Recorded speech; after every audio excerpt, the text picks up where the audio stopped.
Help us with our program tonight. Say hello to the night's people, Brother Person. Well, thank you, Elder McCoy. It is always good to see you. And it is good to be here tonight for this amazing celebration of the 20th anniversary of the Seventh-day Adventist Regional Conference retirement plan. This is something that is historic. And I want to say, this was something I was going to say to you off air, but I'm going to say it to you on air now. I think you have a lot to be proud of here with what you've created.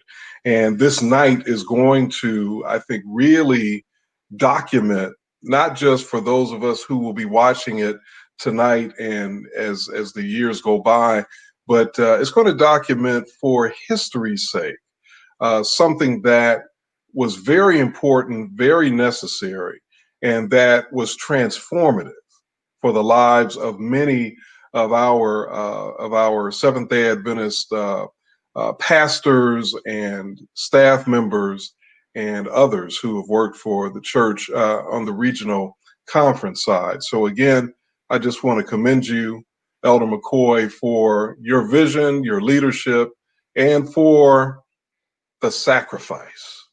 And I know that there was a lot of sacrifice in there. I know that. And we'll get into some of that, I'm sure, as the night goes on. So we're at the top of this program. We're going to begin it now. And I guess we should get things started, as we like to do, with music. And last night, Elder McCoy, as I watched the program, and it was fantastic to watch it last night, the Aeolians, the Oakwood University Aeolians, presented one of the musical selections. And I don't know how you felt when you were watching it, but I know when I watched that one of their songs, it literally brought me to tears. This is, without question, this is, if not the best choir in the world. Correct. It's like one of the top 5 or something like that. This is an amazing choir right here in Huntsville, right here on the Oakwood University campus. Well, thank you for those words, Brother Person. And while I've taken a lot of bows over the year, and I thank you for your very kind words. Tonight, we're going to hear backstories. Yes. Individuals who were involved with this, things you would normally not hear. Okay. But the spotlight will be on them, and you will hear some amazing stories. So let's go forward as you have given us the signal. All right. So we've got queued up and ready to go the Oakwood University Aeolians, the world-renowned Oakwood University Aeolians, and I think they're going to be performing "Never Turn Back."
That song was most appropriate and most fitting because truly, with the regional conference retirement plan, as we celebrate our 20th anniversary, we will not turn back no more. I'm grateful for the Oakwood University Aeolians and their ministry and song, and I'm grateful to be on with you this evening as we celebrate what God has done through the regional conference retirement plan. And it's hard to believe it has been 20 years. Now, some people may look at me and they may say, Pastor Bird, Dr. Bird, Brother Bird, have you been in this plan all this time? The answer to that is yes. I remember back in 1999, Elder Joseph McCoy, then president of the South Central Conference, stood up there in the Birmingham Ephesus Church where we had a special called constituency meeting of the South Central Conference. And it was at that meeting where we voted to adopt and accept as a conference the Regional Conference Retirement Plan. And now 20 years later, look what God has done. I believe blessed are the feet of those who share in the gospel. Blessed are the feet are those who lead in the gospel. And I would like to publicly thank Elder Joseph W. McCoy and all of the regional presidents 20 years ago who labored so hard and worked and sacrificed, and they sweat so that those like myself could smile now and smile later in the future. To God be the glory, great things he hath done. I want to welcome all who are watching this evening, December the 12th, 2020, as well as those who will watch rebroadcasts of this special celebration. I am so grateful that this is taking place. It is important that we, people of an oral tradition, that we also use different mediums to pass on our history, whether it's written or whether it's via video. It is important that in addition to our oral tradition, that we share with our subsequent and successive generations what God has done for us through regional conference ministry. I am grateful to be a part of the Oakwood University Church and serve as its senior pastor. But I'm also grateful to be the speaker director of Breath of Life Television Ministries. While Breath of Life is a North American Division media ministry, it is a North American Division media ministry rooted in regional conference ministry. Congratulations, Elder McCoy. Congratulations and welcome to Dr. William Cox, who will soon come and serve as the executive director. And we congratulate all the leaders, all the retirees who have helped make this 20th anniversary possible. At this time, I invite you to bow your heads with me as we invite God to join us in our celebration this evening. Father in heaven, we thank you. Words are not enough to thank you for the occasion that has brought us together this evening. There are some 20 years ago who said it couldn't be done. But God, we claim the promise of Romans chapter 8, verse 31. If God be for us, who can be against us? That no weapon formed against us is going to prosper. And through the regional conference retirement plan, you have shown us just that. We invite your presence to be with us this evening, that everything that is said and everything that is done would bring glory and honor to your name. We don't seek to glorify ourselves, O Lord, but we seek to glorify you for what you've done.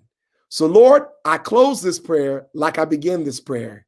I simply say thank you. It's in the name of Jesus we pray tonight. Amen. At this time, we will continue in our celebration tonight, and we will have 3 testimonies. They will come from 3 individuals: Elder Dana C. Edmond, Sister Janice Stevenson, and Elder Richard Long Sr., in that order. May God bless you, is my prayer. Hello, I'm Elder Dana C. Edmond. I'm the Executive Director for the Office of Regional Conference Ministries, and I am a member of the Board of Trustees for the Regional Conference Retirement Plan. It's my privilege to extend congratulations to Elder McCoy and all those affiliated with the Regional Conference Retirement Plan. I believe that is the single most important thing that the regional conferences have ever done, and it allows our workers to retire in dignity. Hi, My name is Janice Stevenson, and I am so happy to be a part of the Regional Conference Retirement Program. It has truly been a blessing. I retired from South Atlantic Conference as a teacher and educator. I am grateful for the program because when I first became an Adventist educator and I heard some of the stories about the retirement program that existed and the small amount of money that would be received, I was concerned about how in the world would anyone be able to live off of that. However, this program has allowed me to live comfortably. Between my retirement and Social Security, I'm doing fine.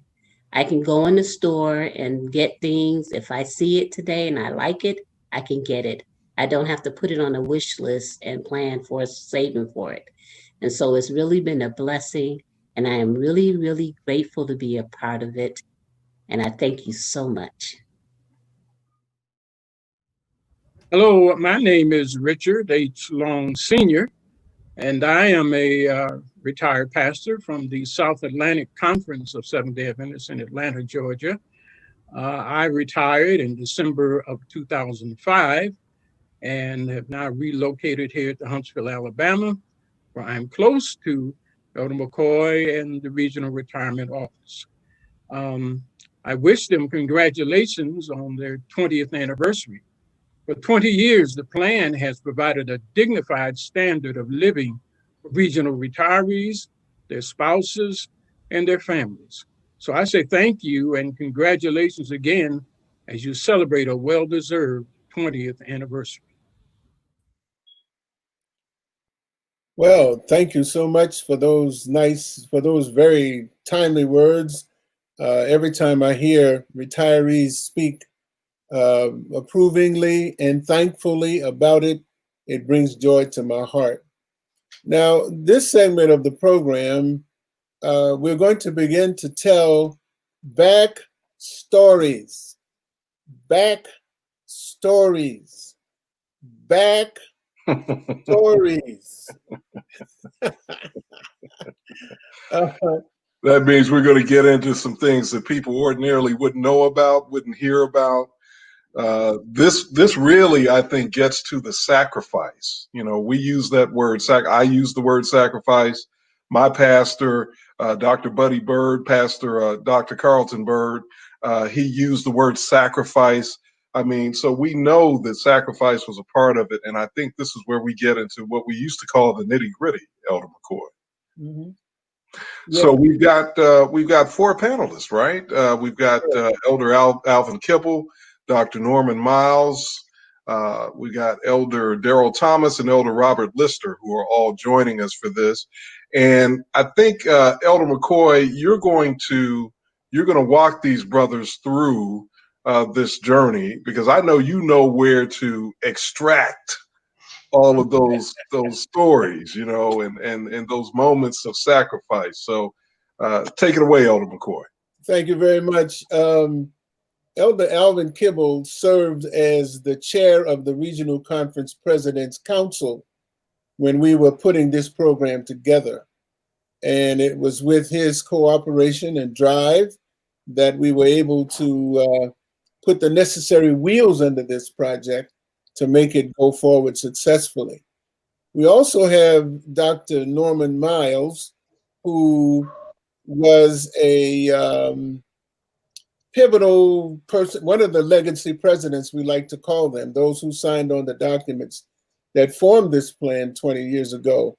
And but he also was involved in a meeting in 2000 with the North American Division leadership. They called all of us to Washington over the Christmas holidays. I think I remember it was on the 4th of January of that year, where they called us together to see if they could put some brakes on what was going on.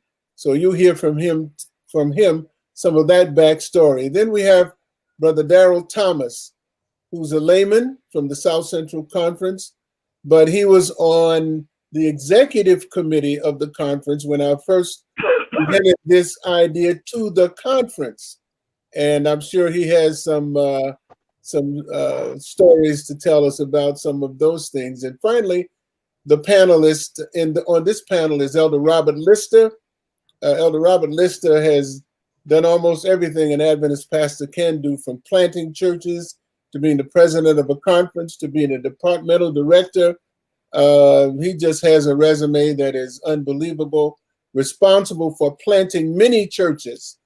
And he's one of our pace setter presidents, and he's going to tell us about some of the things that happened, because our pace setter presidents are gentlemen who helped us put this together. But by the time all the documents were signed and agreements came to fruition, they were not serving in the presidential office at the time. Pace setter. So those are the four who are on this panel tonight. So now let's start with Elder Kimball, who will just give us a brief word. Why don't we get a brief word from each of them, and then we'll open up and let them tell us the stories. Beautiful. Elder Kimball, you want to start for us?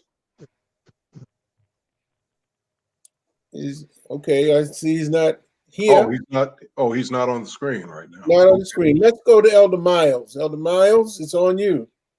Yes, sir. Well, of course, all of us were in this groundbreaking kind of thing that nobody thought we could do. In fact, some of us didn't think it could be done. And one of the things that we have to we always have to remember is that this was not a project that everybody was 100% on board with right away. It took some developing and some talking and a lot of conversation between the presidents for everybody to get on board. But one of the things that we did do, and we decided early on, and particularly at the January meeting, we decided that not one of us would speak against it, even if anybody had doubts about the veracity of the plan or it wasn't clear in their minds. Nobody would speak against it. And 3 people were selected to do the talking, and it was Elder McCoy, Elder Kimball, and myself. And so we were the ones who sort of were the tip of the spear at that meeting. Everybody else was there to give us support, but it was very important that we arrived the day before the meeting, and we spent a whole day together, praying together and talking about what we needed to do, just to show a level of unity which had not been seen by the church. And truth be told, when this was all over, a good friend of mine who worked at the North American Division office at the time said, you know, we never thought you guys would stick together and do this. And you know, that's what they thought of us. But I am happy that I was part of a group of colleagues who said we're going to stick together and see how this works out. Well, Elder Miles, you know, that I appreciate you bringing that up, and I want you to talk about a tremendous statement that you made in that meeting to let the people know that we were not going to be turned around on getting this done. But one of the things that I would like for you to speak about is some of the ups and downs, the ins and outs. You know, we'd have a meeting with the presidency, we were all gung-ho, and then pressure would be put on some of us, and then we'll start determining, well, maybe, man, I don't know, maybe we should talk about some of that, Elder Miles. Well, everybody who's involved is alive, so I'm not going to mention any names. But it is true that there were maybe 3 or 4 of us who were committed to doing this thing. Elder McCoy was our leader and was committed and who had done a lot of research, and he brought some of the rest of us along. But it is true that we had to have a lot of discussions with each other, and I have to tell you that I value that group of people that I was working with at that time, because even though we didn't all share the same level of enthusiasm at first, we trusted each other enough to talk to each other and not talk to other people about each other. at least as far as I know. And that was something that was very valuable. That was not something that was expected of us, because in the past, there'd always been, when we tried to do things like that, there'd been pressures put on, and in the hopes that they would sort of disintegrate the unity of Black leadership. That did not happen this time. And our colleagues did, even those who were not quite ready yet, they said, well, we're not going to speak against it.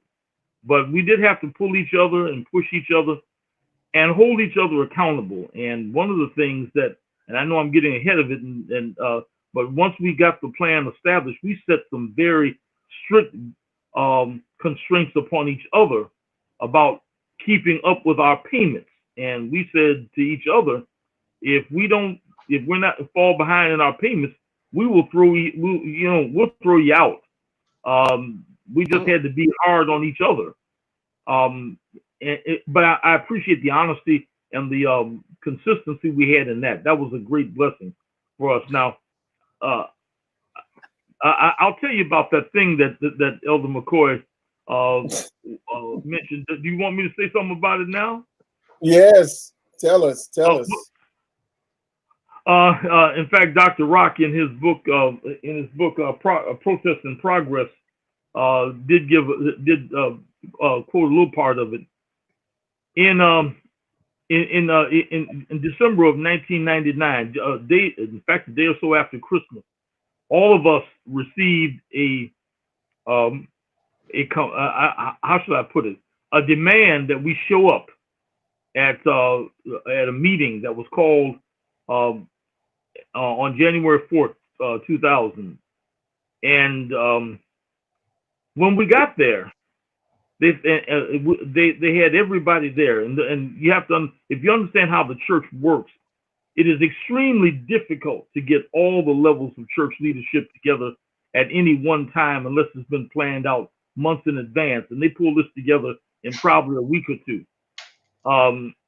But all the union presidents were there except one, Elder Don, our King, division.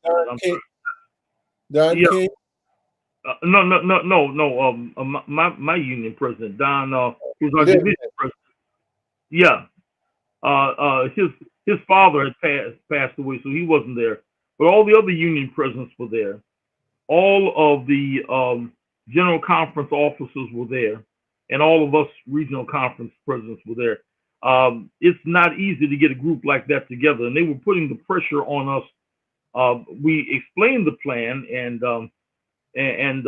I was sitting between two union presidents, and after we explained the plan, one wrote a little piece of paper on a little piece of paper. This plan sounds pretty good, and flipped it to me, but he wouldn't say that in front of his colleagues. So they understood that there was something to this, and but then they wanted to know what we were going to do because there was some of the leadership pushed to get an answer from us, and I don't claim any kind of credit for it. It's an old evangelistic illustration that I got from E.E. Cleveland, and I just kind of revamped it. I said, Elder, if I was going to California and I got on a train and I was having myself a good time, enjoyed my companions, the people I met and so forth, but found out that instead of going to California, I was headed to New York, I wouldn't just stay on the train and say, well, I'm enjoying the ride so much and I'm enjoying these people, I'm just going to stay on. I'd get the first stop and get off. And I said, if a train is not going where you want it to go, you have three options. You can say nothing and just sit there for the ride, or you can get off and figure out where you're going to go, or you're going to get off and get another train. So you're not going where we want to go. So that was my contribution to that, and everyone kind of backed us on that because we were determined. They were trying to move to a program that would be a defined contribution program that would just leave workers high and dry with very little financial resources. And that gave us the opportunity to go a totally different way. So if I may jump in real quickly here, Elder McCoy and Dr. Miles, and I want to ask something, because I think there is an elephant in the room here, if you don't mind. There's got to be, and I've sensed over the years since the program has existed, that there was real resistance, and you've pretty much said that. There was real resistance from the church hierarchy to the regional conferences pulling out of their program, their retirement program, and establishing its own. Why was that such an issue? Was it about economics? Was it about, and I'm just going to go ahead and say it, was it about race? Or was it about something else? It's always about the money. Okay. And there may have been something else too, but it's always about the money. And here's the thing. For many years, and I remember when I was a young pastor going to a meeting, and the late Elder Sam Flagg and Elder T. Marshall Kelly were with me. They were in the front seat, and I was in the back seat just listening. And they were complaining about the retirement program and about our level of contribution then. You see, for many years, when regional conferences got started, they were expected to do everything that every other conference did, the same percentages and so forth. Here's the problem. And I'll give you Lake Region Conference, which is where you came from. Yes, sir. Lake Region Conference, when I became president of Lake Region Conference in 1994, we had 17 people in the whole conference that were on retirement. But we had been paying the same percentage as the Michigan Conference, which had about 150 people on retirement at that time, for almost 50 years. Wow. Obviously, we were paying more than we were using. Yeah. That was true of every other regional conference. And so the net result was we were subsidizing the rest of the field. And when you start talking about, and we were demanding studies and so forth, actuarials. And I remember when I first became a president, it was my first caucus meeting, and Elder Ralph P.A., Dr. Ralph P.A. was our chairman then. And I remember he talked to the division president about having an actuarial before they made this kind of switch. And I will never forget, and I was horrified, really, because the division president said, "Ralph, we're not going to do that." And I'm saying, I mean, you just talk to my leader like that, you just say, "We ain't going to do it"? You're not going to say we're going to study it or we'll look at it? He said, "We're not going to do that." And I went, and I've never told anybody how angry I was the rest of that meeting. But they didn't want to do it because they knew, we suspected that we were overpaying, but we didn't have all the numbers. They knew. And what happened was that as a result of this meeting that we talked about, that we're talking about in Washington, it was decided to put together what they call an equity committee, and Mr. Mardian Blair, who had just retired as president of Adventist Health Systems, was the chairman, and he met with us several times. And once it became clear, and I'll tell you who clarified it most of all, and he's not with us anymore, but the late Elder Frank Jones. He knew everything. He knew where all the bones were buried everywhere. And he clarified it and explained things. And I will tell you, I will never forget in our second meeting, Marty and Blair, when he realized the level at which we had been overpaying, he really kind of teared up. And he said, "Well, I can see why people who have been taken advantage of would feel the way you brethren feel." I mean, he had never thought about that before. He didn't know the numbers. But when we actually did an actuarial and we saw the numbers, it was more massive than we even imagined. Wow. Yeah, that's Amazing, man. You're taking me back for real. And it's good that we're having these different perspectives. And there are parts of the story I don't know because I was intentionally excluded from some of these equity discussions.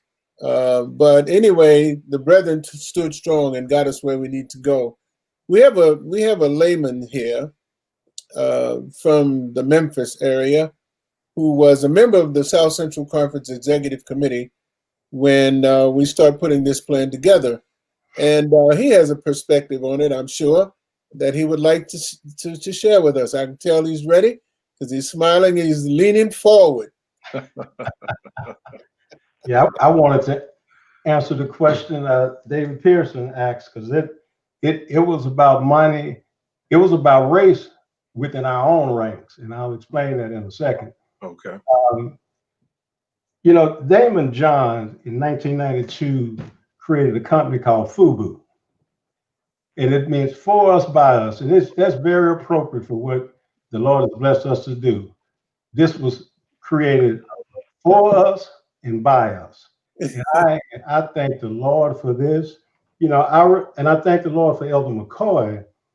And I got the privilege of spending a lot of years with him on the executive committee. And we weren't always on the same side, but he excited me because he always went against the grain. He didn't mind, you know, going against the norm. And that's how you get things changed, by doing that. I remember when he first brought this idea to us, there were people sitting around that table who were adamantly opposed to this. And I believe mainly because they weren't comfortable in their own skin. We didn't believe that we were smart enough, have the skill set to manage our own money. And anyone that knows me know I believe we are the most brilliant people on the face of this earth. That's a long conversation. I just call me sometime and I'll explain what I mean by that. But we have the abilities to do anything we want to do. But I remember at one of the meetings, the union, you know, let me put this, I want to say it the right way. They're very clever in who they send to the meetings to convince you not to go along with the program. I remember they sent this person, and I won't name anyone, to our meeting. And I really thought the brother was going to say, guys, they sent me, but I'm really with you. I remember this person said with conviction, you all should not be doing this. And I was very angry.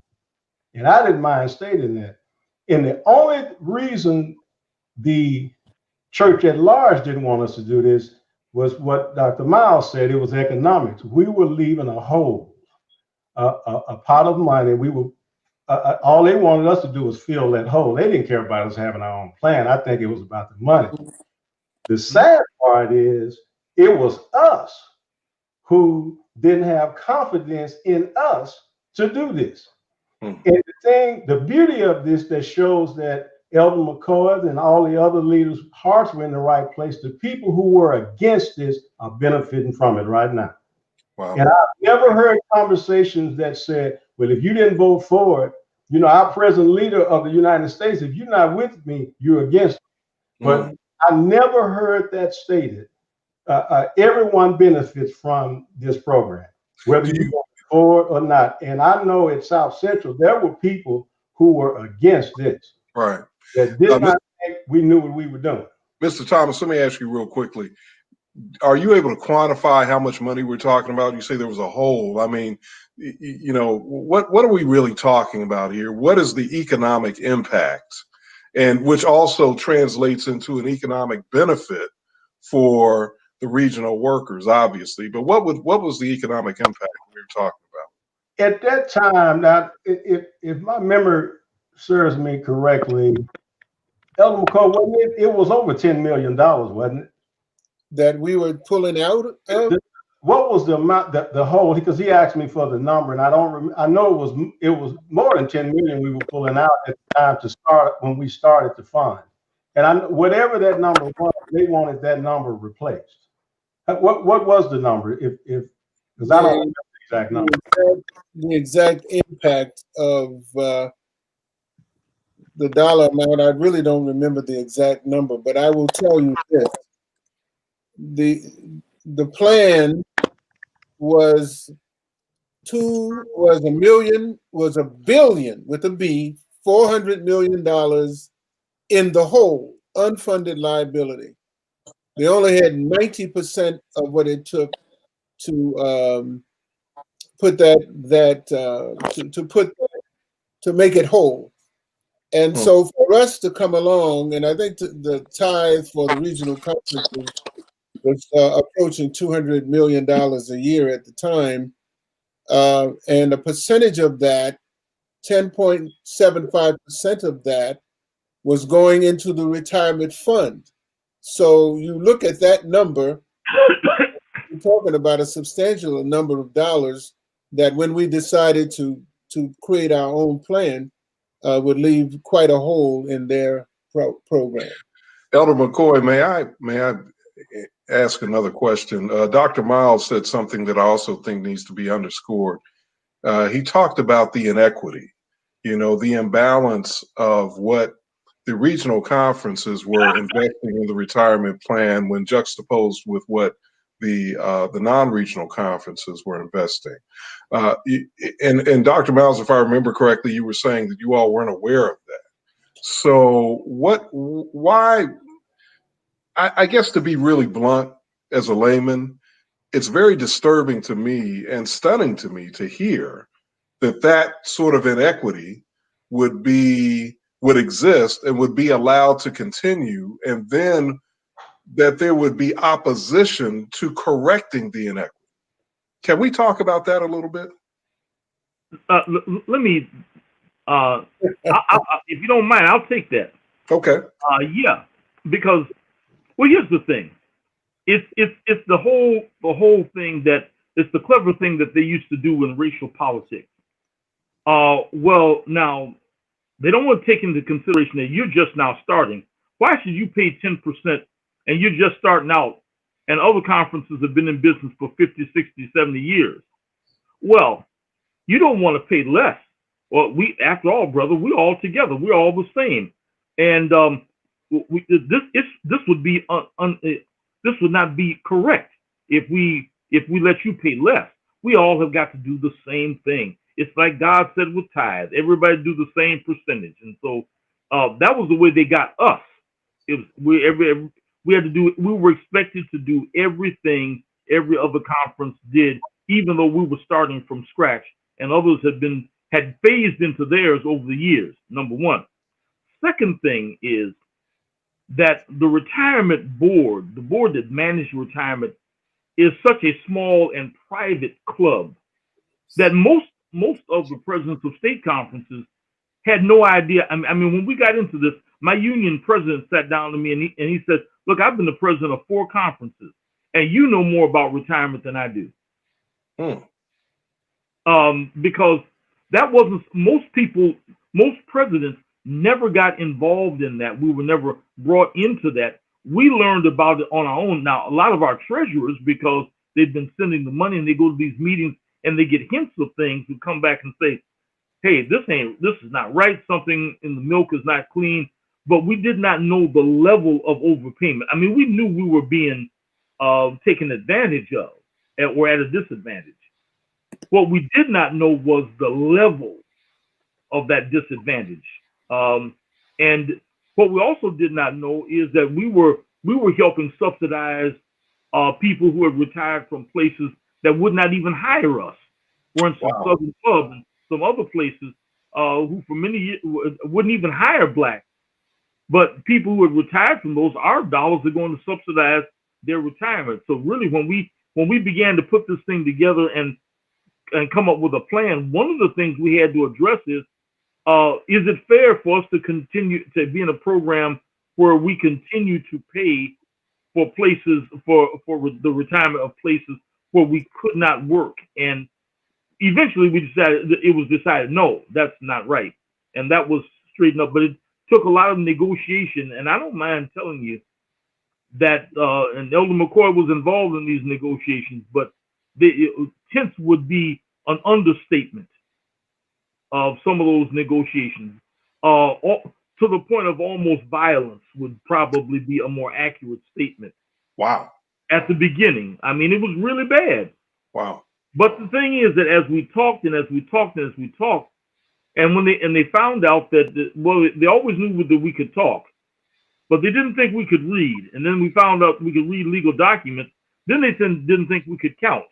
So we'd sit in those little meetings and say, well, the number is this, that, and the other. And they said, no, it couldn't be. And he said, go back and check with your people. And they go back and come back at the next meeting and they said, well, yeah, Lawrence's numbers were right, but such and such and such. And Lawrence would say, no, it's this number. After about 3 rounds of Lawrence always being right on the numbers, they wouldn't even ask, they wouldn't even challenge him anymore. They said, well, Lawrence, what do you say it should be? It took them a while to develop some appreciation of our intelligence and our determination. Because at first they thought they were going to roll over us, and I'm not trying to sugarcoat it. They just, because in those meetings, and that's the one that Elder McCoy didn't get excluded from. They tried to roll over us. They talked about, there was talk going around in the division about disbanding regional conferences and putting us all out. That's right. Wow. And it was serious talk. And the reason is because they did not think that we would pay a portion of the unfunded liability, which we call the tail. Well, a lot of it was, the main thing is they thought that we would not stay together. And, behind the door, they were saying, well, your buddies are talking one way in the meeting and talking another way when they're not in the meetings. And you'll be left out there on a limb by yourself.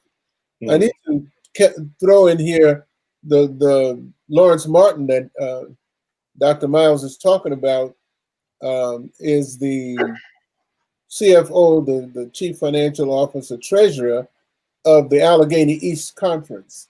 Mm-hmm. And the brother knew his numbers. And one of our greatest strengths, hear me when I tell you this, is they always underestimate us. Wow. And by the time they figure out that we know what we're doing, we're 15 miles down the road and they can't catch up. Elder McCoy, I must interject that I understand, I don't know who it is, Brother Pierce, I believe you'll appreciate this. One of the brethren asked us if they could get in our plan. Our plan is so good, they want to be a part of it. Right. That speaks volumes. We are smart people, and I hope we take what the Lord has blessed us to do and do great things with it. And this should teach us we should have confidence in our own abilities. We are the brightest minds on the face of this earth, and we give God praise for that. And we must have confidence that we know what we're doing. Right. Right. I'm gonna toss this in. I don't think Elder McCoy, I don't think I've ever shared this with you. But somewhere after the creation of the plan, probably around 2003, 2004, somewhere in there, I was called to Atlanta to have a meeting with some of the churches, the North American divisions, communications, higher level communications people. Myself and Mark August, who I know you know, and I think Dr. Miles, you may know Mark August. He and I and a few other Adventists who work outside of the church in the secular media, we were invited to this meeting. They just wanted our feedback on how the church was doing with media and kind of pick our brains a little bit. Well, of course, you all know, and I know especially Elder McCoy, well, Dr. Miles too, you know me, and you know Mark, and you know that eventually at some point we were going to bring race into the conversation.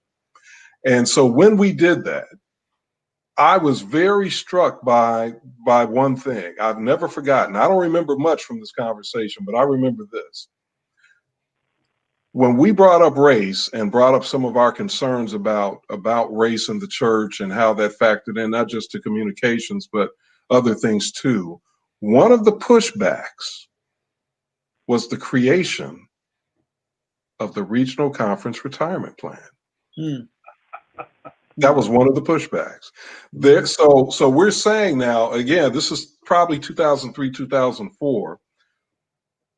There was and God is my witness, there was a visceral, I don't think anger is too strong a word, a visceral anger with those men about that, about the creation of the plan and what they thought it suggested in terms of an impediment to racial reconciliation or racial healing in the church. I don't think I'm overstating that.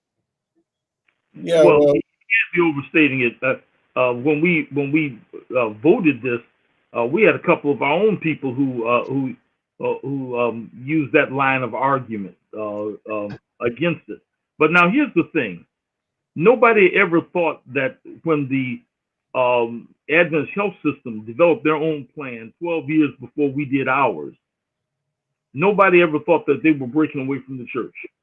In fact, the day we voted the plan at the year-end meeting, Tom Werner, who was at that time the president of the Adventist Health System, came up to me and said, "Norm, you guys have done a great thing for your people." He said, "We did this 12 years ago, and it's been a great blessing for us."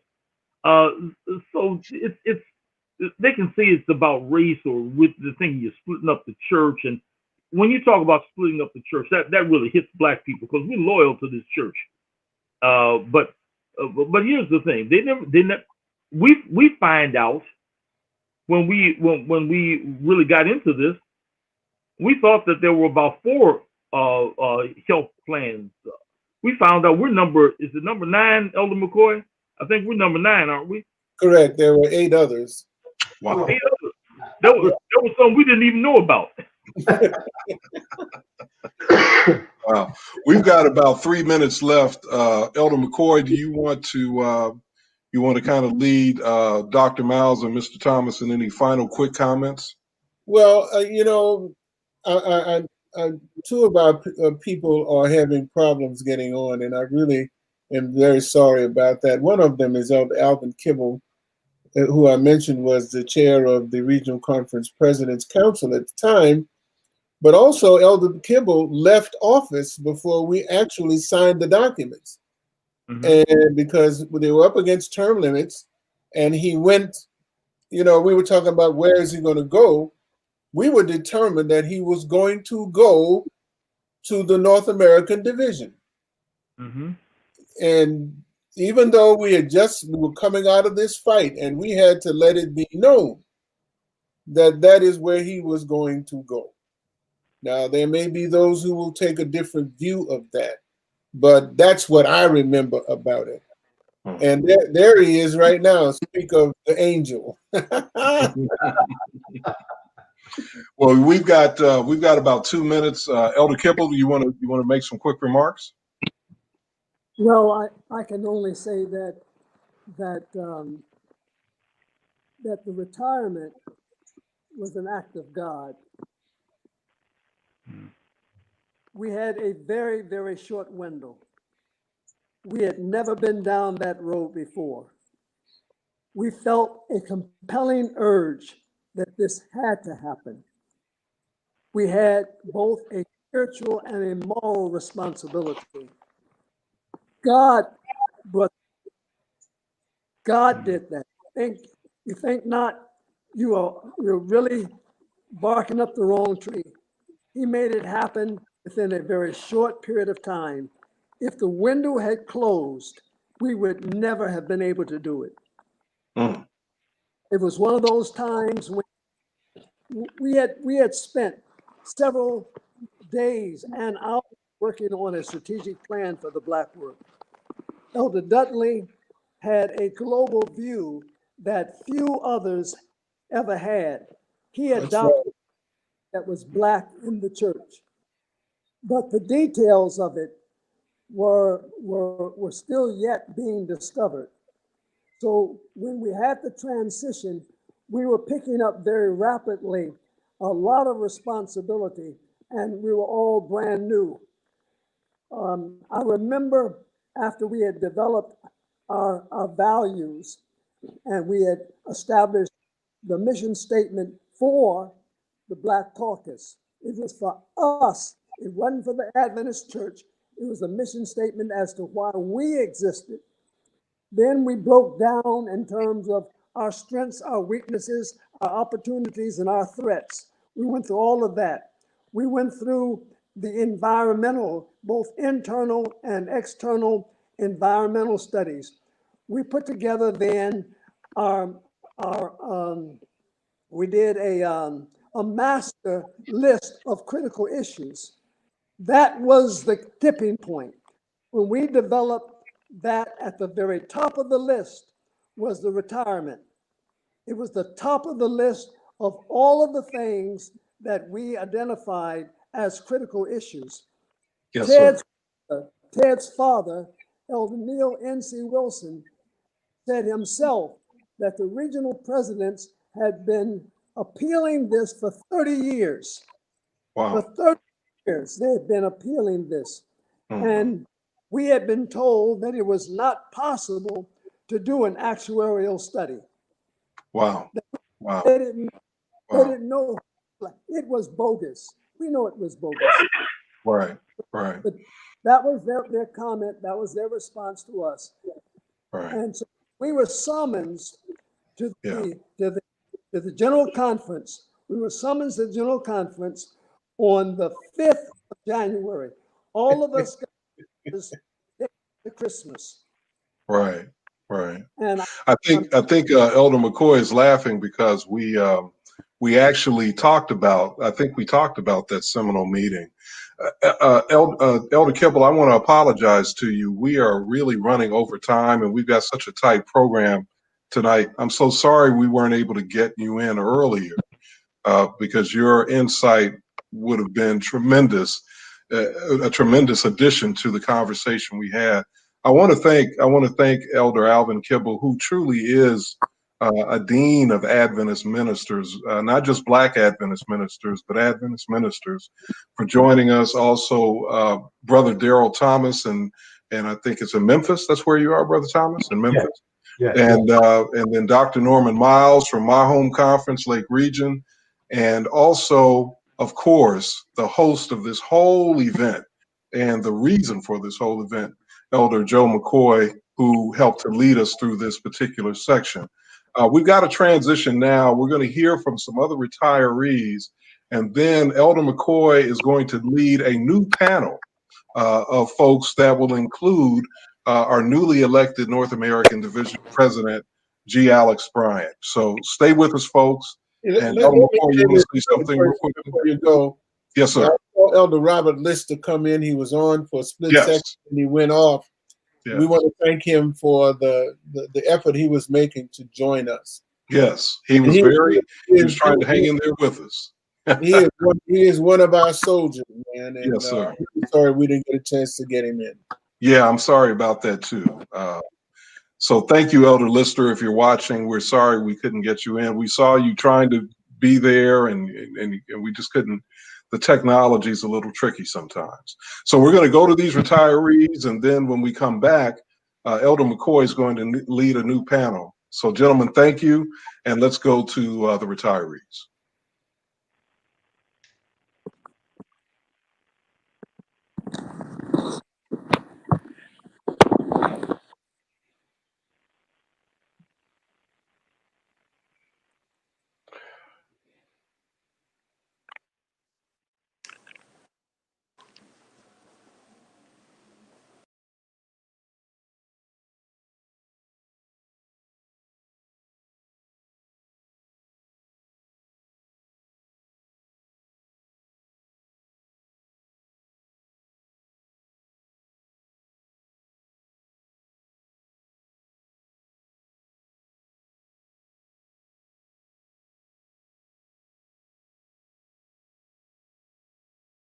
Wife and to my kids. It's truly been a blessing, especially with the plan that we have through the regional work. And hello everyone, my name is Al Bowden, and I'm a retiree through the Central States Conference. And, just to let you know, when I look back on our lives, just to realize that we're even receiving retirement is really a benefit. It's really a blessing, especially through the regional conferences. And because for literature evangelists, it's especially hard to get to this point in your lives where you're able to qualify through your sales and hours to actually receive retirement. And retirement has really, truly been a blessing to me and my wife and to my kids. It's truly been a blessing, especially with the plan that we have through the regional work. And I just want to say thank God for the regional work, and thank God for the folk there, Joe McCoy and Phyllis Lee and all the rest of those folk that are there for the work that they're doing and being so diligent in what they're doing, because believe me, they really make a difference in what we're doing and what we have done in this work. And believe me, it's a lot of happy people in this world. You can believe that. Because when we receive the printouts of the newsletters every month and we see all the folk that's been retiring, it's a beautiful thing to see all the happy people in the world today because of this beautiful retirement plan that we have, especially in the regional conference. And I just want to thank God for that, and thank you for your diligence and for your work that you've done. Greetings. My name is Stephen Brooks. I'm the Executive Secretary for the Southwest Region Conference of Seventh-day Adventist. I'm a board member of the Seventh-day Adventist Regional Conference Retirement Plan, and I also serve as the recording secretary for the board. I am so excited today to congratulate the Regional Conference Retirement Plan for 20 years of serving our workers. Praise ye the Lord. It was very exciting to me this past Sabbath as I was announcing to one of our congregations about this 20th anniversary and installing some of the great virtues of this plan. And one of our retired ministers was there, and he spoke up, and he just felt that he needed to give a testimonial on how this plan was able to allow his family and he to retire in dignity. And I look forward to someday retiring and also being blessed by this plan to retire in dignity. May God continue to bless the Seventh-day Adventist Regional Retirement Plan as we continue working for the Master. God bless you. Hello, everyone. I'm Elder Calvin Watkins, President of the Southwest Region Conference, located here in Dallas, Texas. On behalf of Southwest Region, we want to congratulate our retirement program. 20 years, God has blessed in a marvelous way. People say it couldn't be done, but because of the perseverance, because of the dedication, because of the faithfulness of our members, our workers are able to retire with dignity. They deserve it. And it's all because of those who have taken the bull by the horn and decided, let's do something and reward the faithfulness of our workers. Well, God is not through with us yet.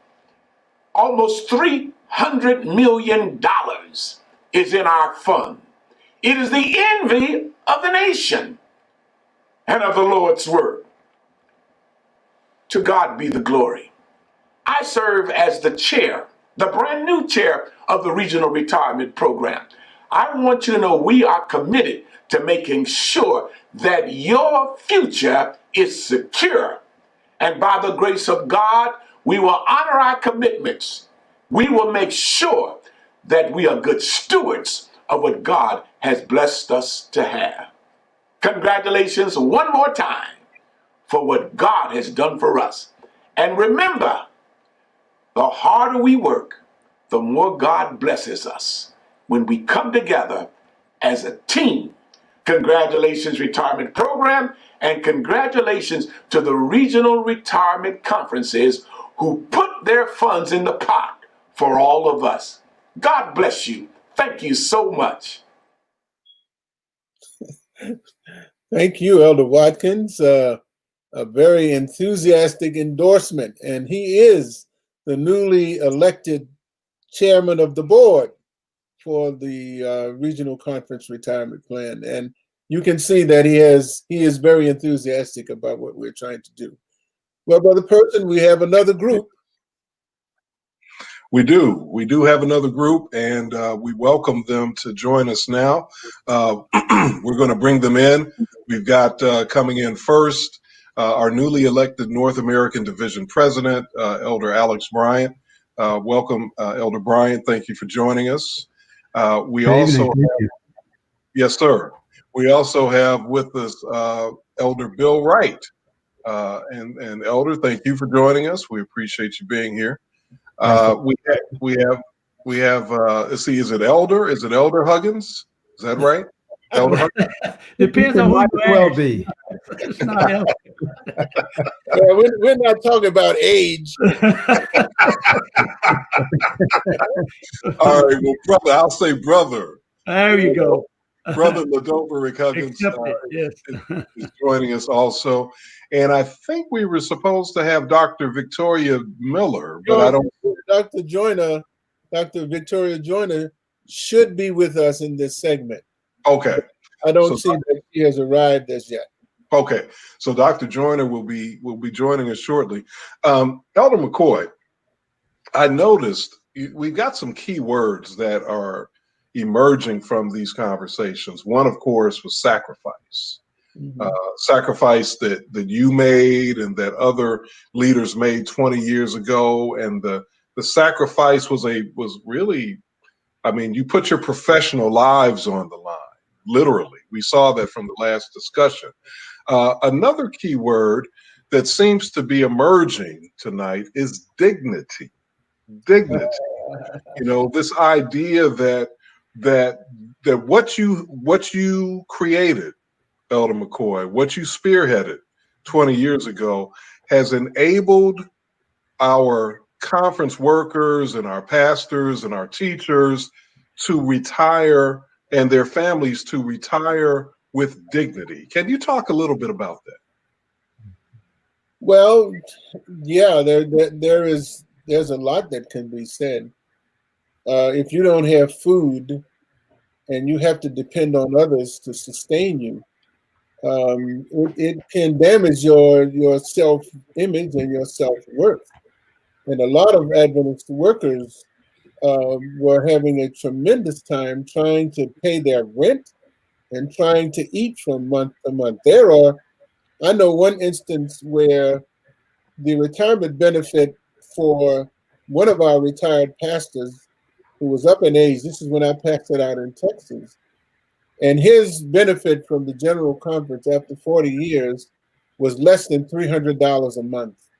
And we had one layman in that city who had a business who took it upon herself to give him out of her own pocket $400 a month that she subsidized his salary. And so that is what was happening when our workers were unable to retire adequately. Churches were picking up the slack. And so for us to come up with this plan took a lot of pressure off of families and congregations. So that's where the dignity piece comes in. All right. Well, Elder McCoy, just as with the previous panel, I think you should lead out in the questioning because you know the story better than anybody. So go right ahead.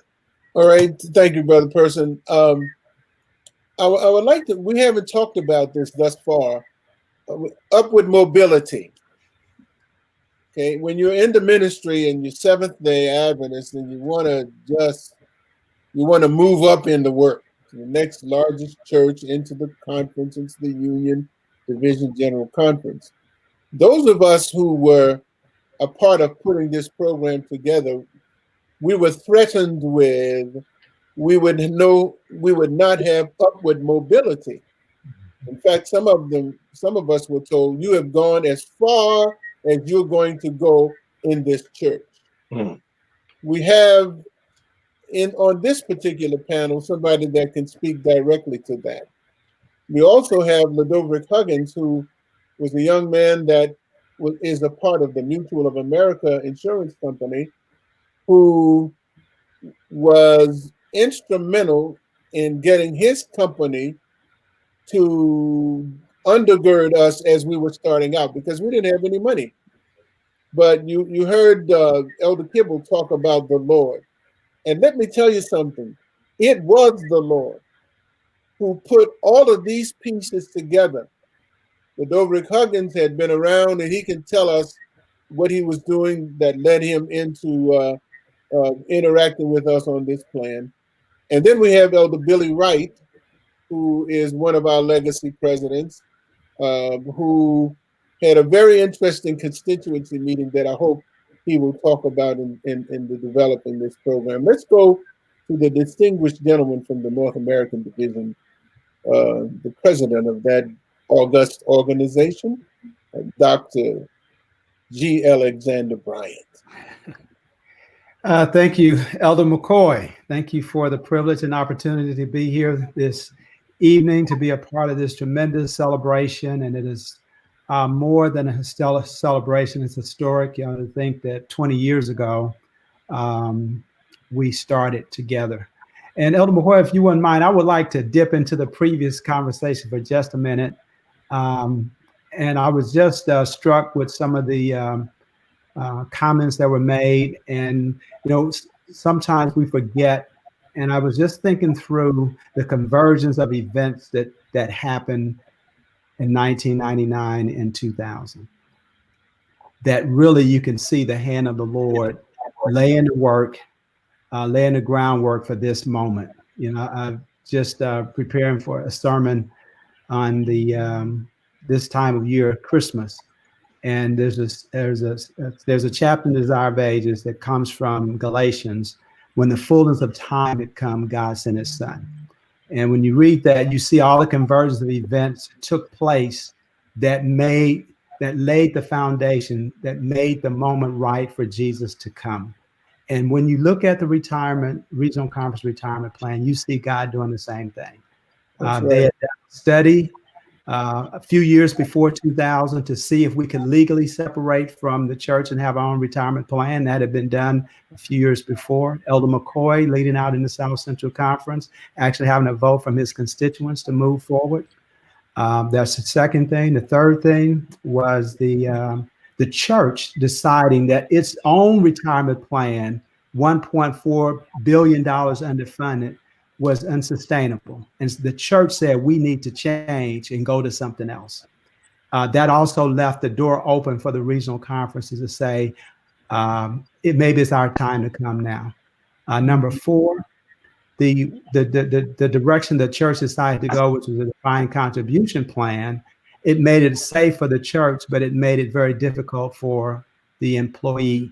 And philosophically, I think most, if not all of us, were against going in that direction. So you saw the Lord setting the stage for the regional conference retirement plan to be born, and to be born in the year 2000. And I was one of the presidents that were also summoned to go to the general conference. They call us at Christmas time. And the unique thing about that time was it was YK 2000, if you all remember that.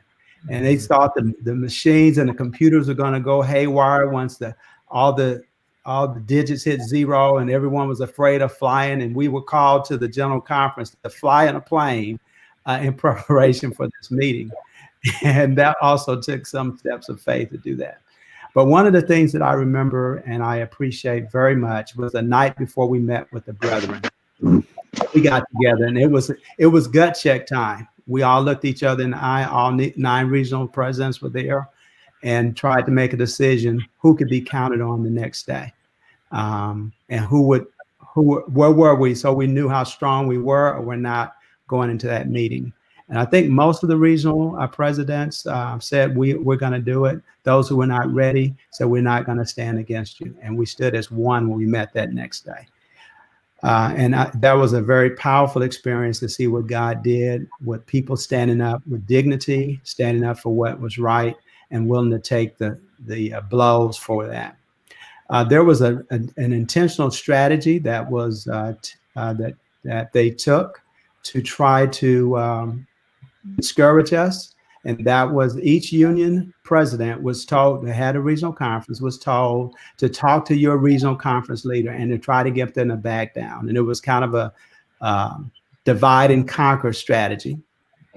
And they were to come to our executive committees to try to convince our executive committees that we were leading them astray. And each was told to do that. They wrote letters.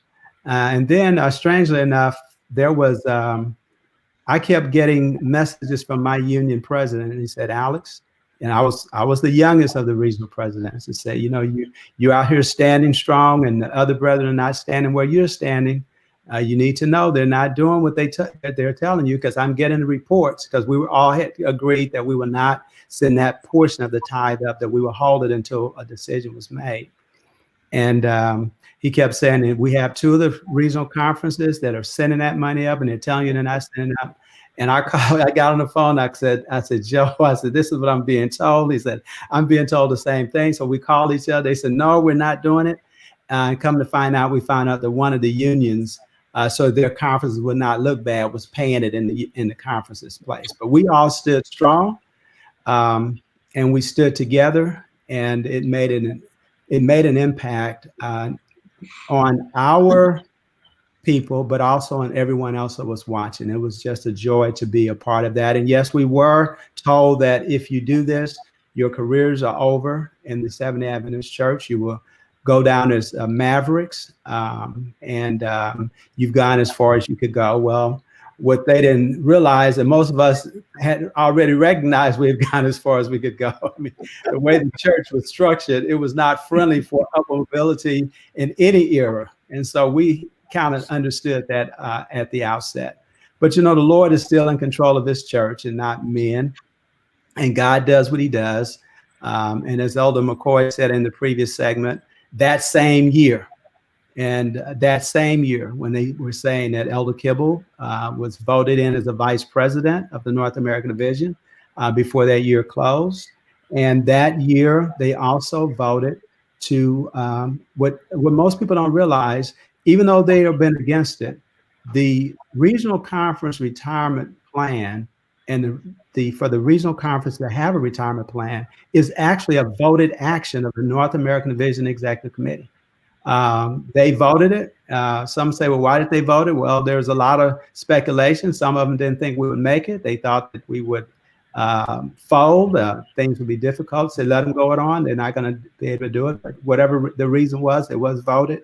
And we were able to move along, and the Lord has blessed us in spite of that. And to see where we are today, to the tune of $300+ million, it really shows you the level to overpayment that we've been making, because we've been able to do that, amass that, at the same time take care of our retirees. One of the things, Brother Pearson, you were talking about dignity. One of the things that got to me is I received a letter 3 months into 2000 from an employee, was not from my conference, that was retired. And she was a teacher. Her husband was a pastor. Both were retired. The husband passed away, and you had to make a choice between which retirement. You can't keep that one and keep your own. So the way the retirement plan was set up, you had to choose between which one to take. And in the letter, it was stated that she had to purchase cat food to make ends meet. And when I heard that, tears rolled down my cheek. And I said, no matter what the cost, we got to change this. We have to give our people dignity. And I think each regional president felt that way. And so upward mobility and going didn't mean anything. Doing right by our people was a driving force. And whatever other consequences that would come as a result of that, I think each person was committed to that. And to see what God has done and to listen to the retirees, that's the great story, to listen to them and to hear the dignity in which they've retired and the blessing to be able to retire. I heard young lady, the retiree just earlier, said, I can go to the store and I can buy what I want to buy. I mean, that's what this has been about, people who have given their lives to the church, and to be able to say the church cares enough for me so that I can retire in dignity. Beautiful, beautiful. Tremendous. Where should we go next, Elder McCoy? Let's go to Brother Huggins. You tried to make him an elder, but I don't have ordination authority, so. Yeah, tell us, Ludovic, your journey up to this present day with this idea. Well, thank you, Elder McCoy, and greetings to everyone on the panel. This has been a blessing as much to me as it has been for the regional conference and its workers. I had started out in this business with another company, and I got familiar with South Central Conference individual employees, where I was talking to them about individual retirement, supplemental retirement plans. And as that company had gotten to a point where it was going in a different direction, they weren't as much focused on the client and the customer as they were the profits of the company. So I found a company, or a company found me, called Mutual of America. And I hadn't started with Mutual, hadn't been with them that long. I was still learning the business with Mutual of America. And just by chance, a gentleman, and I know Elder McCoy's email said don't call names, but I think you'll forgive me for this one. Russell C. and I had become friends from working with him when I was with my prior company, and we ran into each other, and just happened that his wife and I worked in the same building, and we just got a conversation started. And I told him what I was doing now, that I was working with a new company that specifically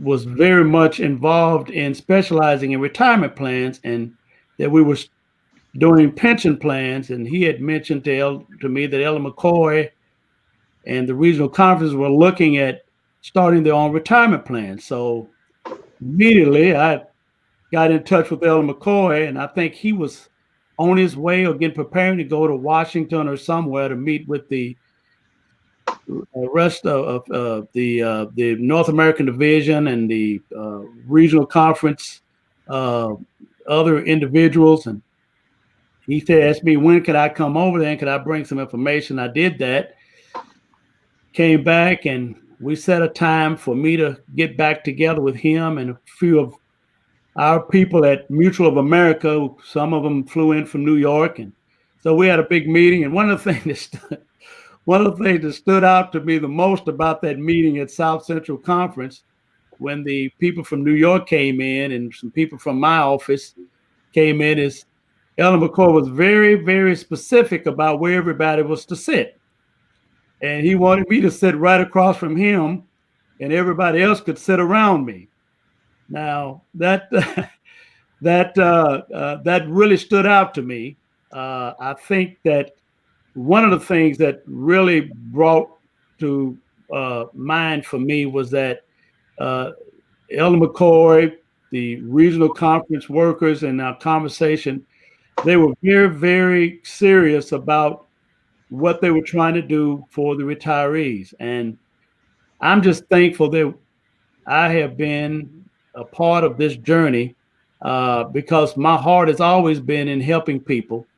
And that's why I left the other organization, is because I think they kind of got away from that. And Mutual of America has allowed me to do what I think I'm called to do. And that is to be there for individuals, allow individuals to help them to prepare for retirement.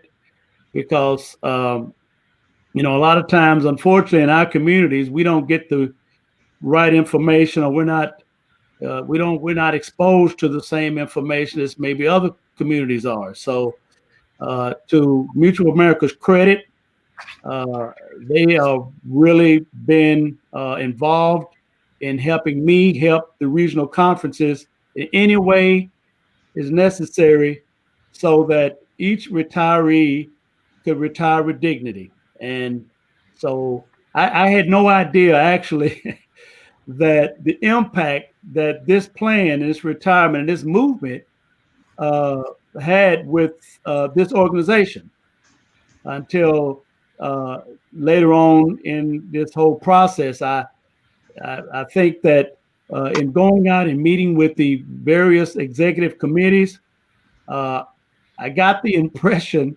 that I was a part of this movement, and I got a feel for what the founding fathers went through when they put their, I would say, necks on the line in trying to do the right thing. And I'm just happy to be a part of this. One of the things that also stands out for me is the first constituency meeting I was asked to come to. Elder Wright asked me to come to his constituency meeting, and I called Elder McCoy, and I told Elder McCoy I was going to constituency. He said, "Well, I need to go with you." And I just remember getting to the church early, and they told me to sit in the room, and then they brought me out. And when I walked out there was so many people waiting to hear me talk. And I was as nervous as I could be. But Elder Wright and Elder McCoy, I tell you what, they set the stage for me. So I didn't have anything to worry about after that. But it's been a great journey. I've been blessed to be a part of this. And my goal is to, again, is to be there for the retirees. And that's what I've tried to do. I think of the almost 2,000 participants in the retirement plan, I believe I've probably spoken at one point or another to all 2,000. And I get a call during the afternoons, I get calls in the evenings, and that's the way I want it. And so it's been a blessing to me and to my career.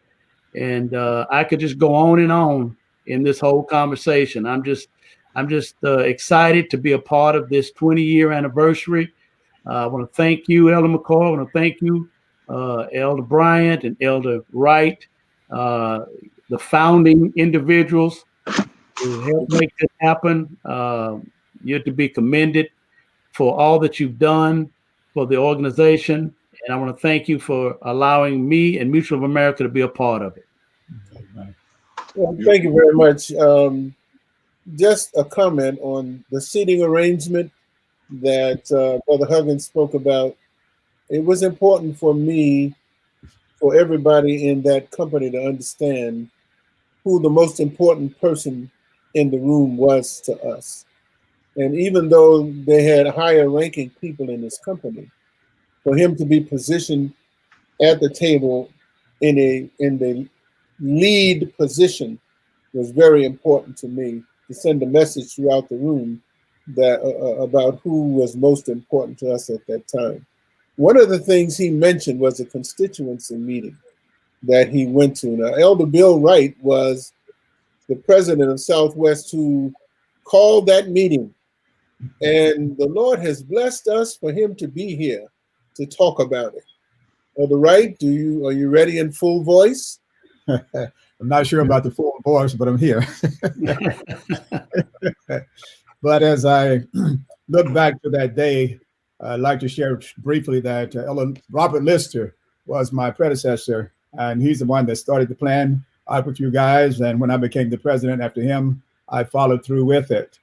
After I came down to the first meeting of the, I'm trying to think the name of our group, I guess we call it the President's Council, but I listened to the plan, I asked questions about it, got that information.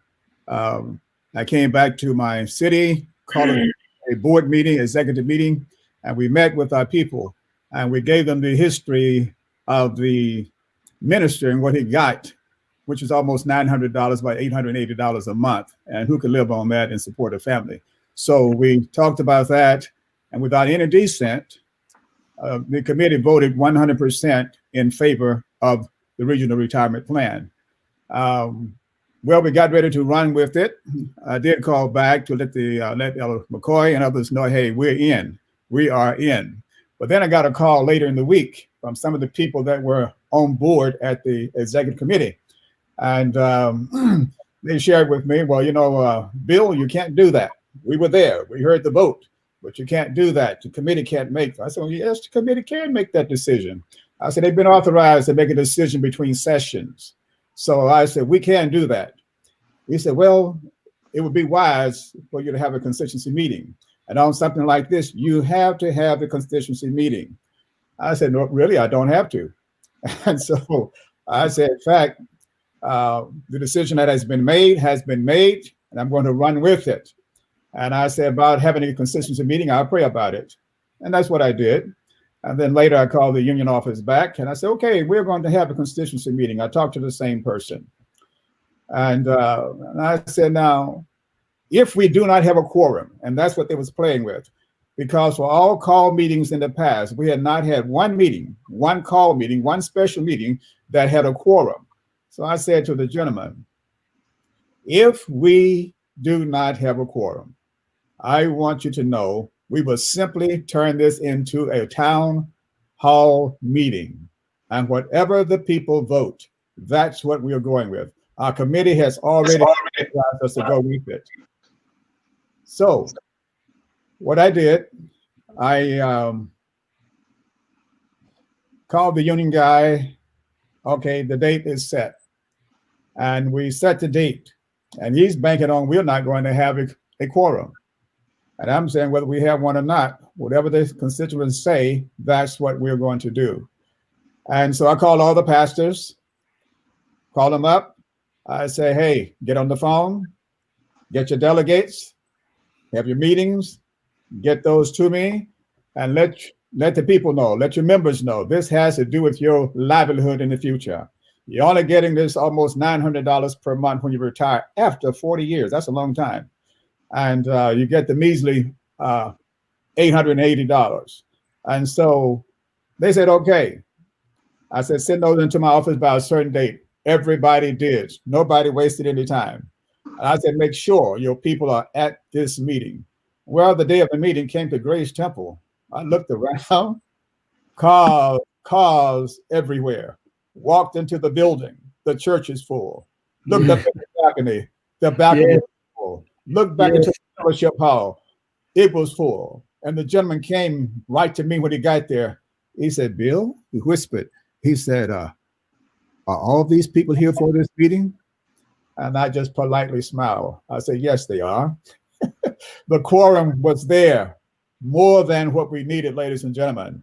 And from there, I went on and talked to the membership about what the pastor would get after 40 years. You should have heard the responses in the audience. Yes. They could not believe that a pastor after 40 years of pastoring was only getting about $900 a month. They could not believe that. You could hear the whisper just going through the audience. And it was like, wow, you got to be kidding. So I finished my presentation and I gave them a special presentation and I shared with them some things from Ellen White. I won't be able to go through it, but I did share a couple of things that I did share with them.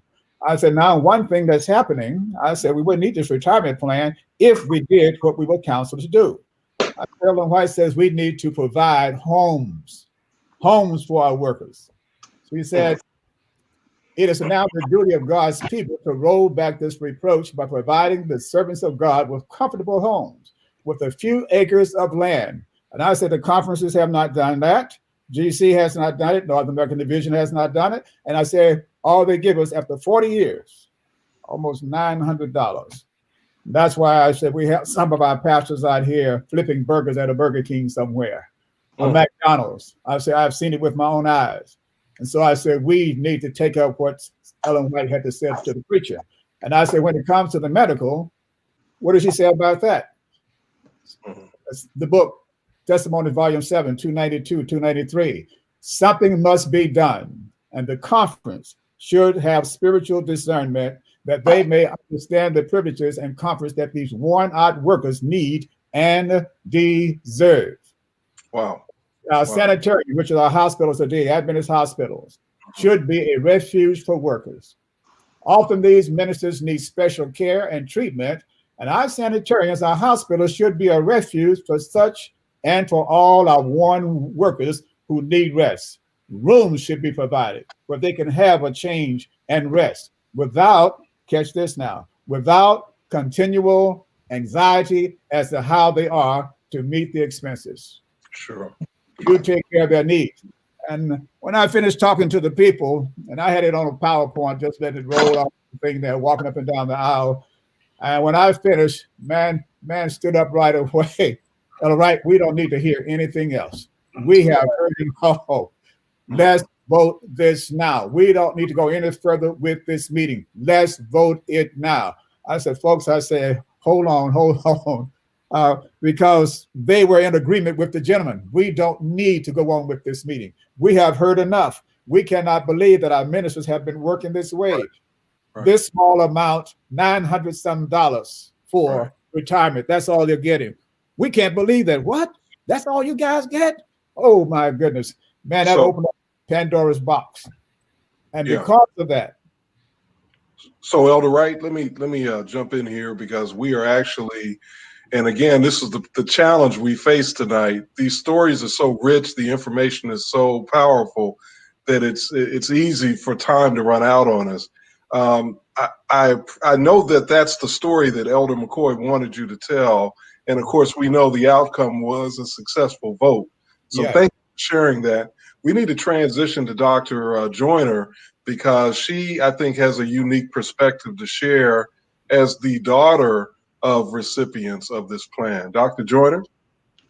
Hi, good evening, everyone, and thank you for including us in this. How are you all?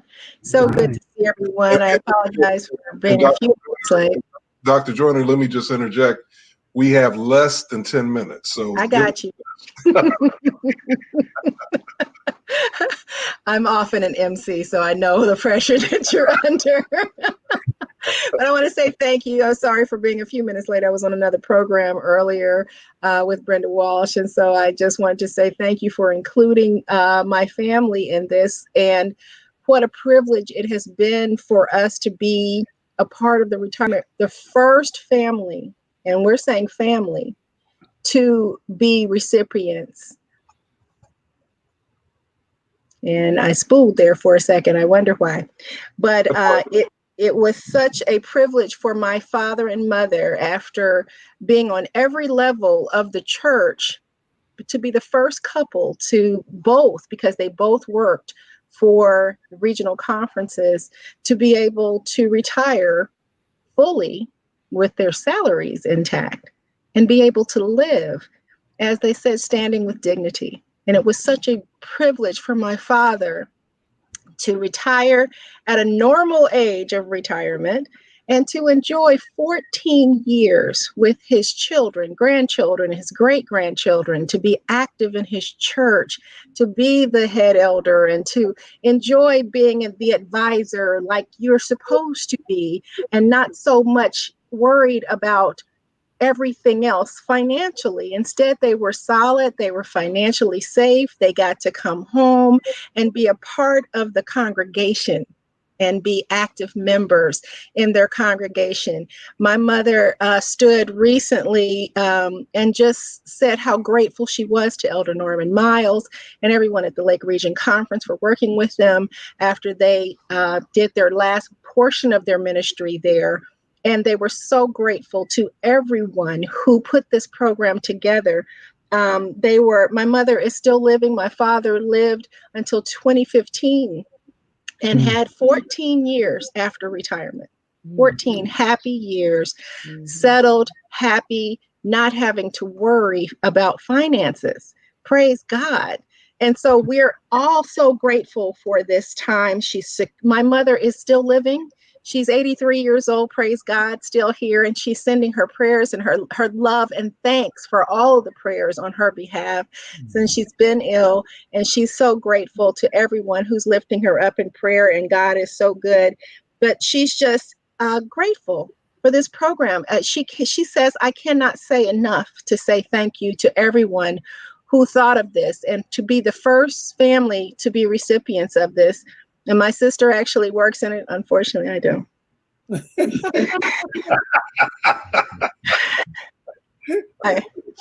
have a tear here, but we only have 10 more years to go after 30 years of service. But anyway, praise the Lord.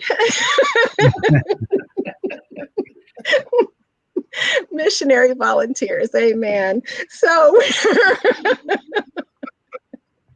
thank you all for this privilege. And we just, on behalf of the Joint Elder and Mrs. Murray Joyner and Nanny Joyner, we just say thank you so much for what you all did and having the vision and the foresight so that we could benefit from this time with our family. Thank you so much. We appreciate you.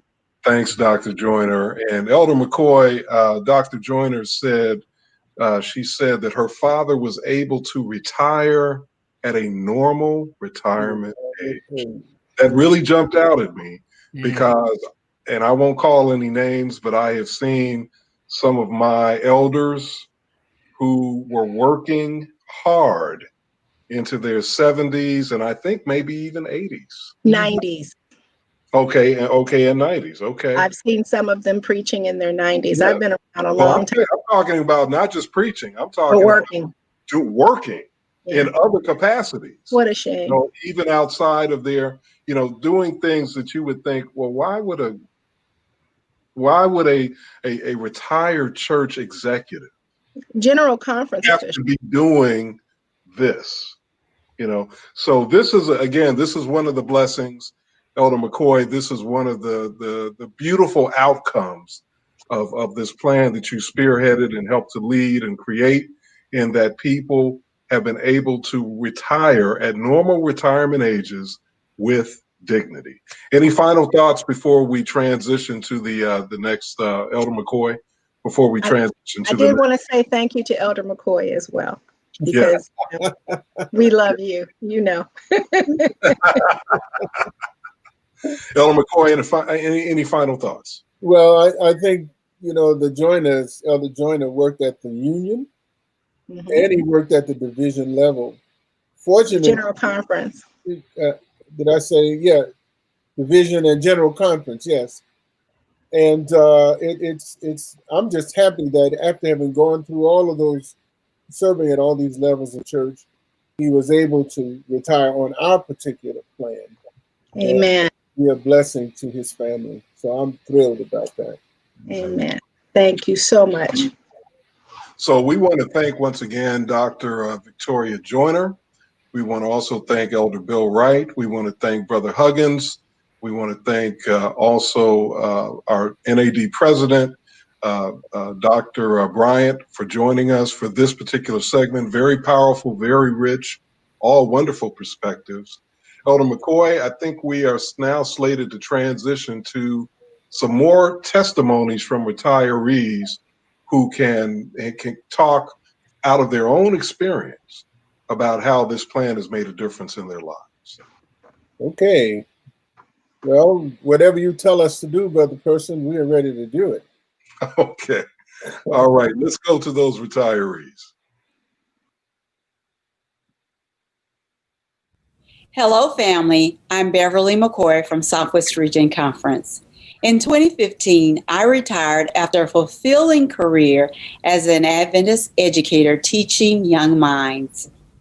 I am so very grateful for the Regional Retirement Plan because it allows me to continue in ministry where I can instill, inspire, and make an impact in the lives of families, our community, and our churches. Thank you, thank you, thank you to everyone who spearheaded this wonderful plan. 20 years strong. What a mighty God we serve. Congratulations. Hello, my name is Elaine Austin, and I am the Assistant Director for the Regional Conference Retirement Plan.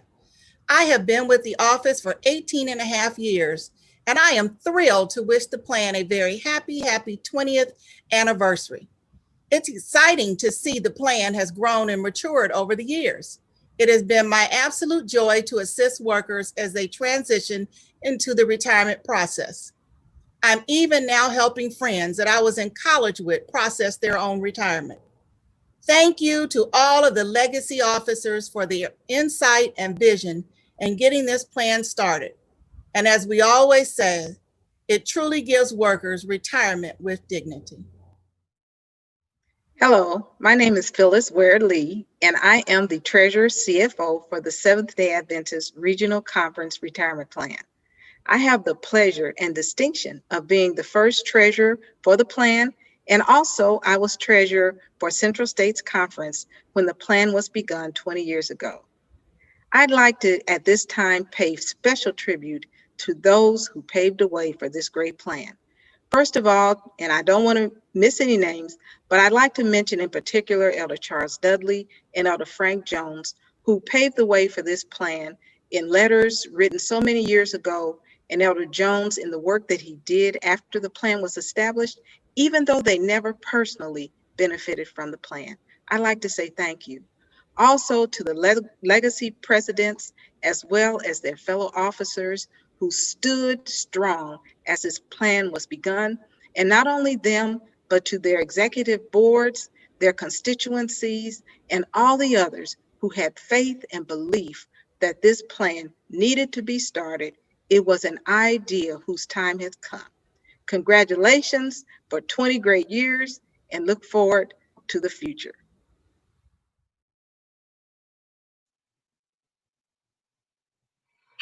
Wow, that was wonderful to hear those testimonies. But now, Elder McCoy, we are going to a panel that I think promises to be extremely interesting because such, and you know where I'm going. The lineup is such a great lineup.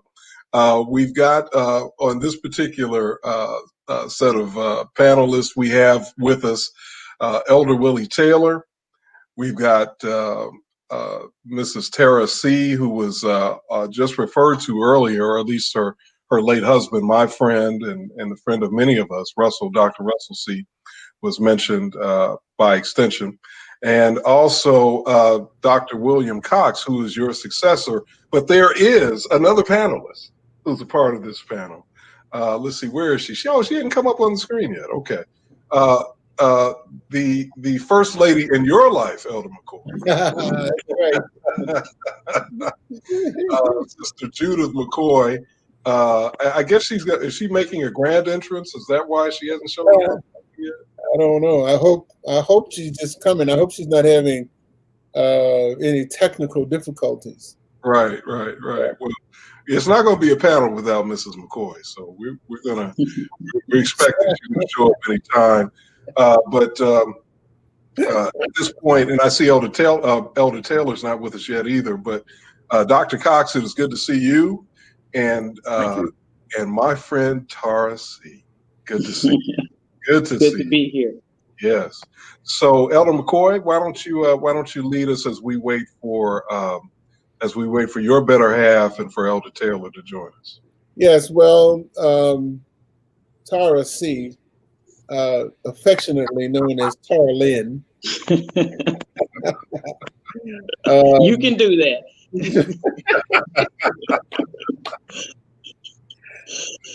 A special person in her own right. She's had an experience with the retirement plan in recent times that if she cares to talk about that and how it has impacted her life. And then Dr. William Cox, who is at the moment the executive director-elect, who takes on the full responsibility of leading this plan on January the 1st of 2021. Let's go to Tara C. to see if Tara if Tara will begin giving her talk. I will let my wife take my seat since she continues to get on at this moment. Okay. So close your eyes while we switch positions.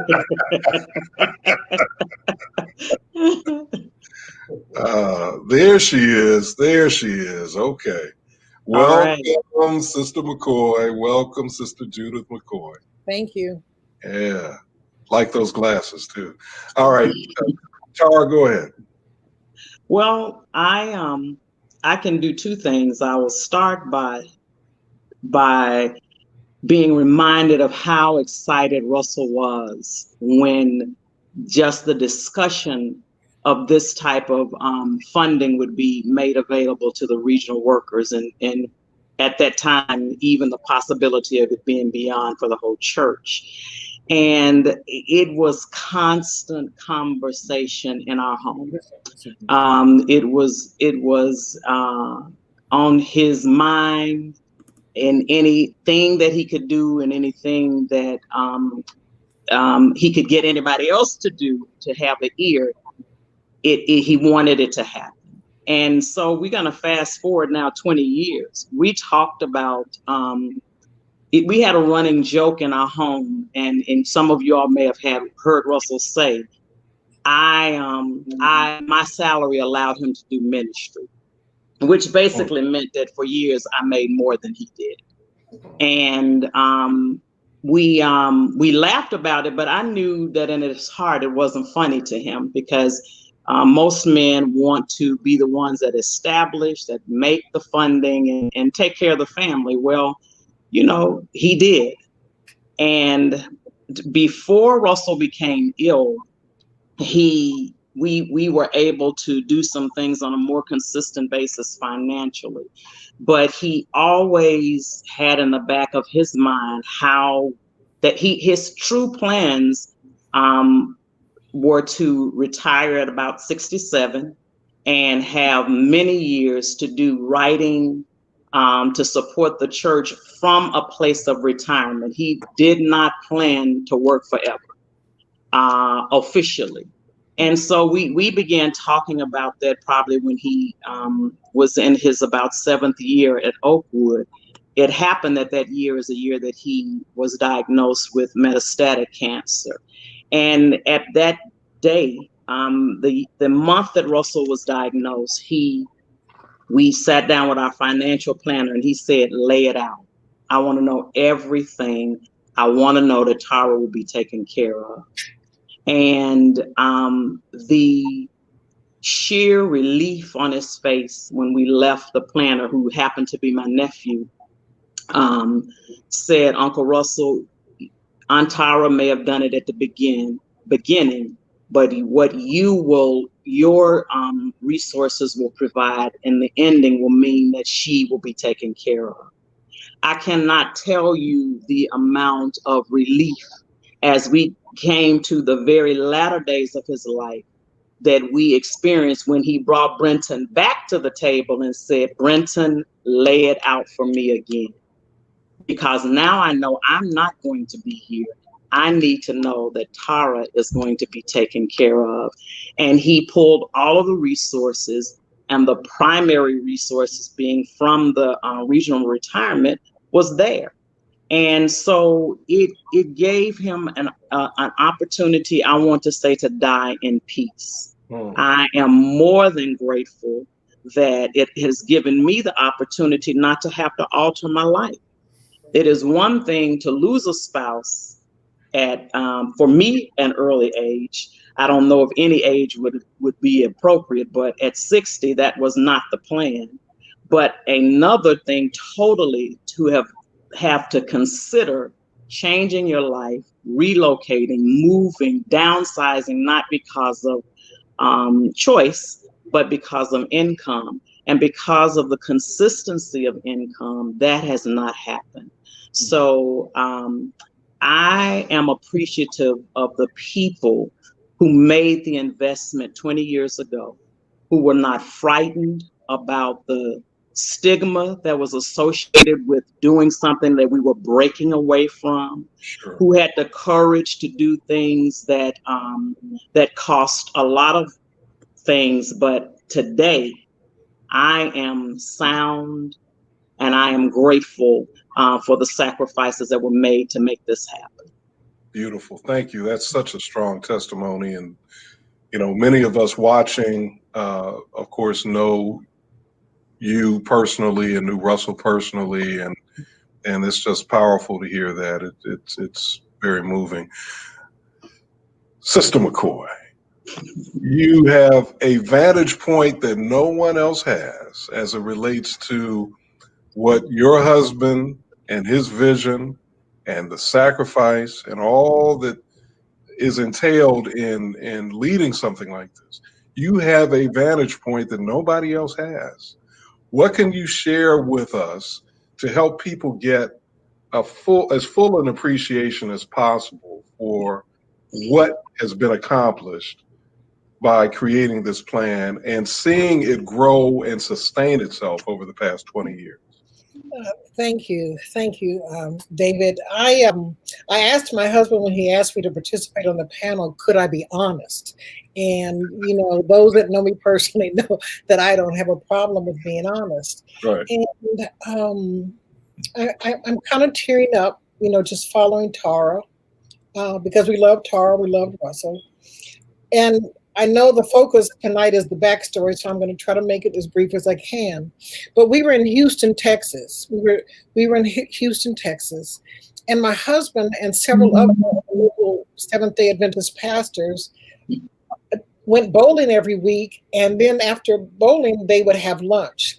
And I know they said don't mention any names, but like Ladoverick, I'm going to say one of the gentlemen was a pastor who was still working, Elder Carruthers. And then one day, abruptly, Elder Carruthers didn't show up. And so the other guys bowling were concerned.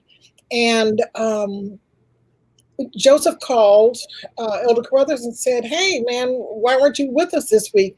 And he said, well, I just retired and I won't be able to afford to go bowling anymore. And he told Joseph how much money he was going to be making and that, you know, it was going to be a struggle just to maintain his life, but his wife was working. And that speaks to what Tara said.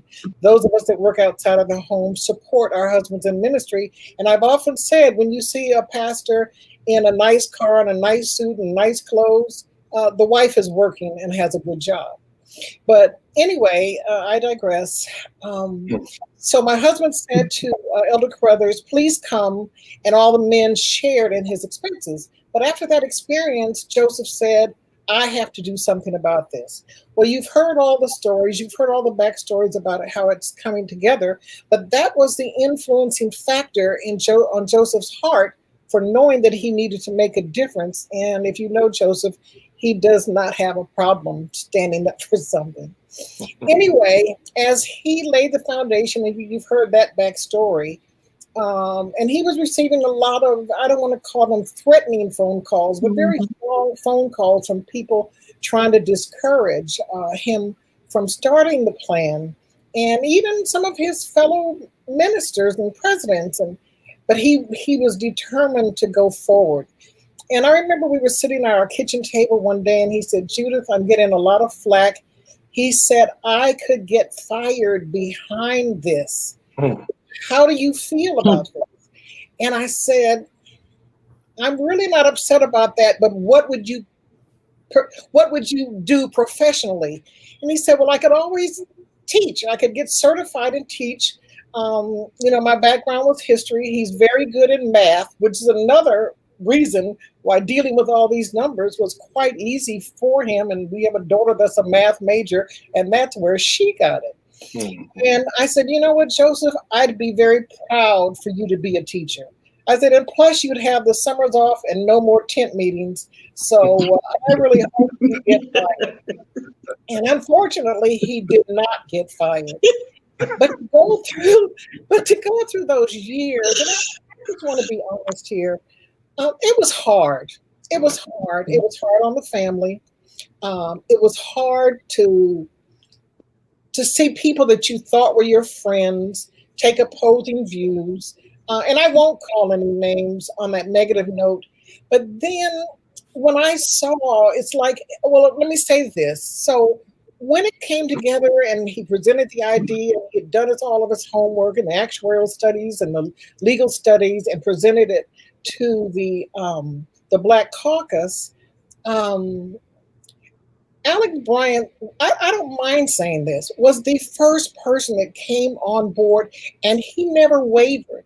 And his wife, his beautiful wife, Desiree, called my husband and said, Joe McCoy, what are you getting my husband into?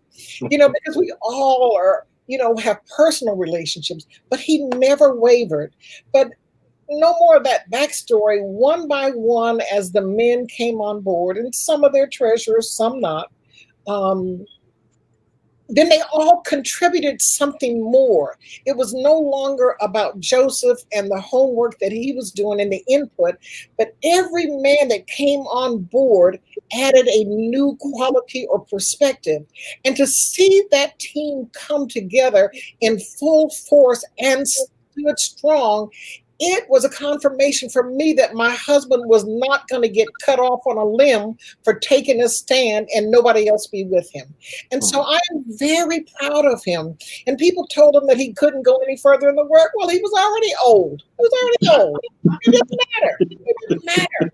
I was looking forward to the day that he could retire. And so, I'm really happy for him finally retiring. But I wanted to say thank you to Dr. Bryant, especially because those were the hard days. And I want to say thank you to all the other ministers. And what nobody has talked about is Elder Cox was not even a president at that time, but he was the spokesperson and the representative for his conference because his president had retired. So I know they're going to say more about that, but I just wanted to say it wasn't just presidents that were pushing forward with the plan. Daryl Thomas and I laugh sometime that we want to go on a comedy show because we want to tell the backstory that nobody else is willing to tell. But I want to say thank you. I want to say that it was a God-ordained mission.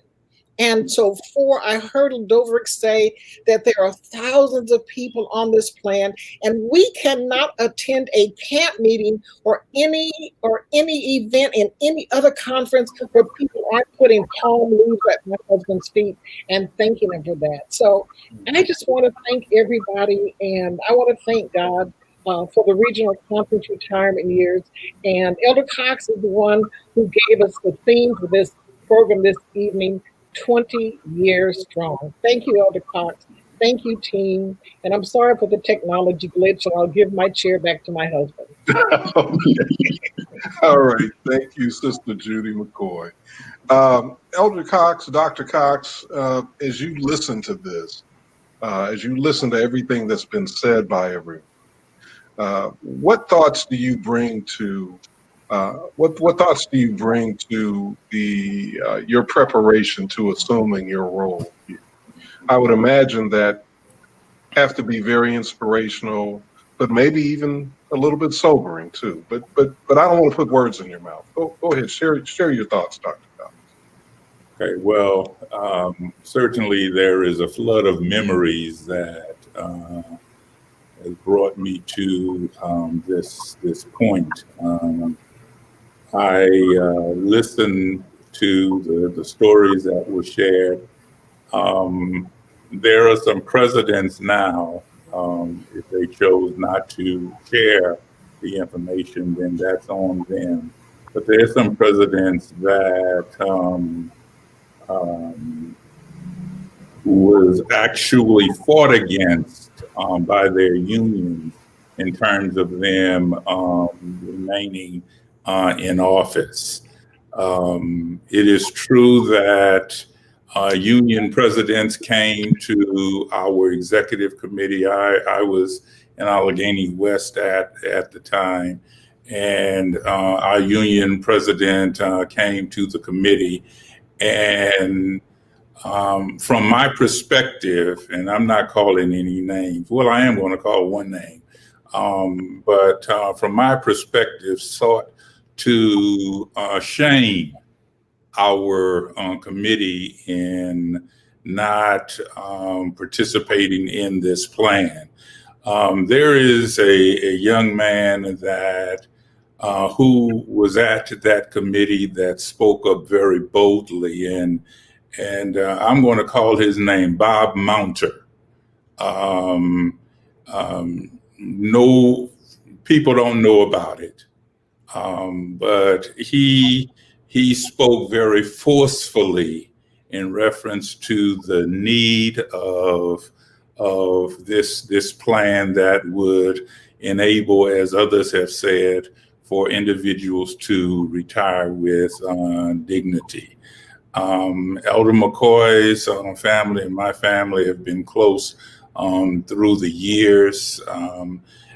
In '98, I was actually pastoring in Southern California, there with at the Berean Seventh Adventist Church. And Elder McCoy, we were having a meeting at Pelk, and he was just saying to me, man, you need to get back in a regional conference because this retirement plan is something that you're going to want to be a part of. And we would have conversations, and over the years, that relationship and the plan has continued to develop. And I am extremely humbled and proud to be a part of this wonderful vision that God gave to our regional leaders. And by His grace, we will continue to move forward, and to God be the glory. I would just simply say to the group, the plan is solid. We've had almost 800 participants. We've never been late with a payment. We have always given cost of living raises on time, and it's my commitment that as the leaders before us has done, we will do the same. One man has said, the reason I can see for the now is because of the shoulders that I stand upon. And so I want to give a very special thanks to Elder McCoy and the legacy presidents, and for all of those unheralded heroes that put their quote unquote careers on the line for others, that we see this as a sacred responsibility. And by the grace of God, we're going to do what God has asked us to do. Thank you, Dr. Cox. I see that Elder Taylor has joined us. Elder Taylor, I have to confess to you that we are already over in terms of time, but I want to give you just a couple of minutes to reflect on the impact that the plan has had on your life. Well, I want to say most of us presidents, legacy presidents at the time, came up through the secretariat. And we did not have HRs during those days, so we were the ones who filled out the retirement forms for the retirees in our conferences. And when we saw the numbers based on the current retirement plan, it was unbelievable. This has been spoken of earlier on. It was just unbelievable.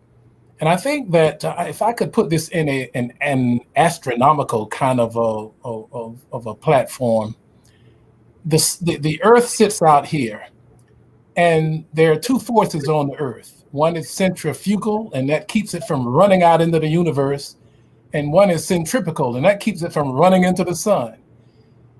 In order to keep the Earth steady, and I want to thank Joe McCoy, he was the one that helped to keep us steady. We got to a point where the forces were so heavy on both sides, we had to keep a steady focus on what we were going to do. And when we got to that night before the meeting actually happened, that was when the die was cast.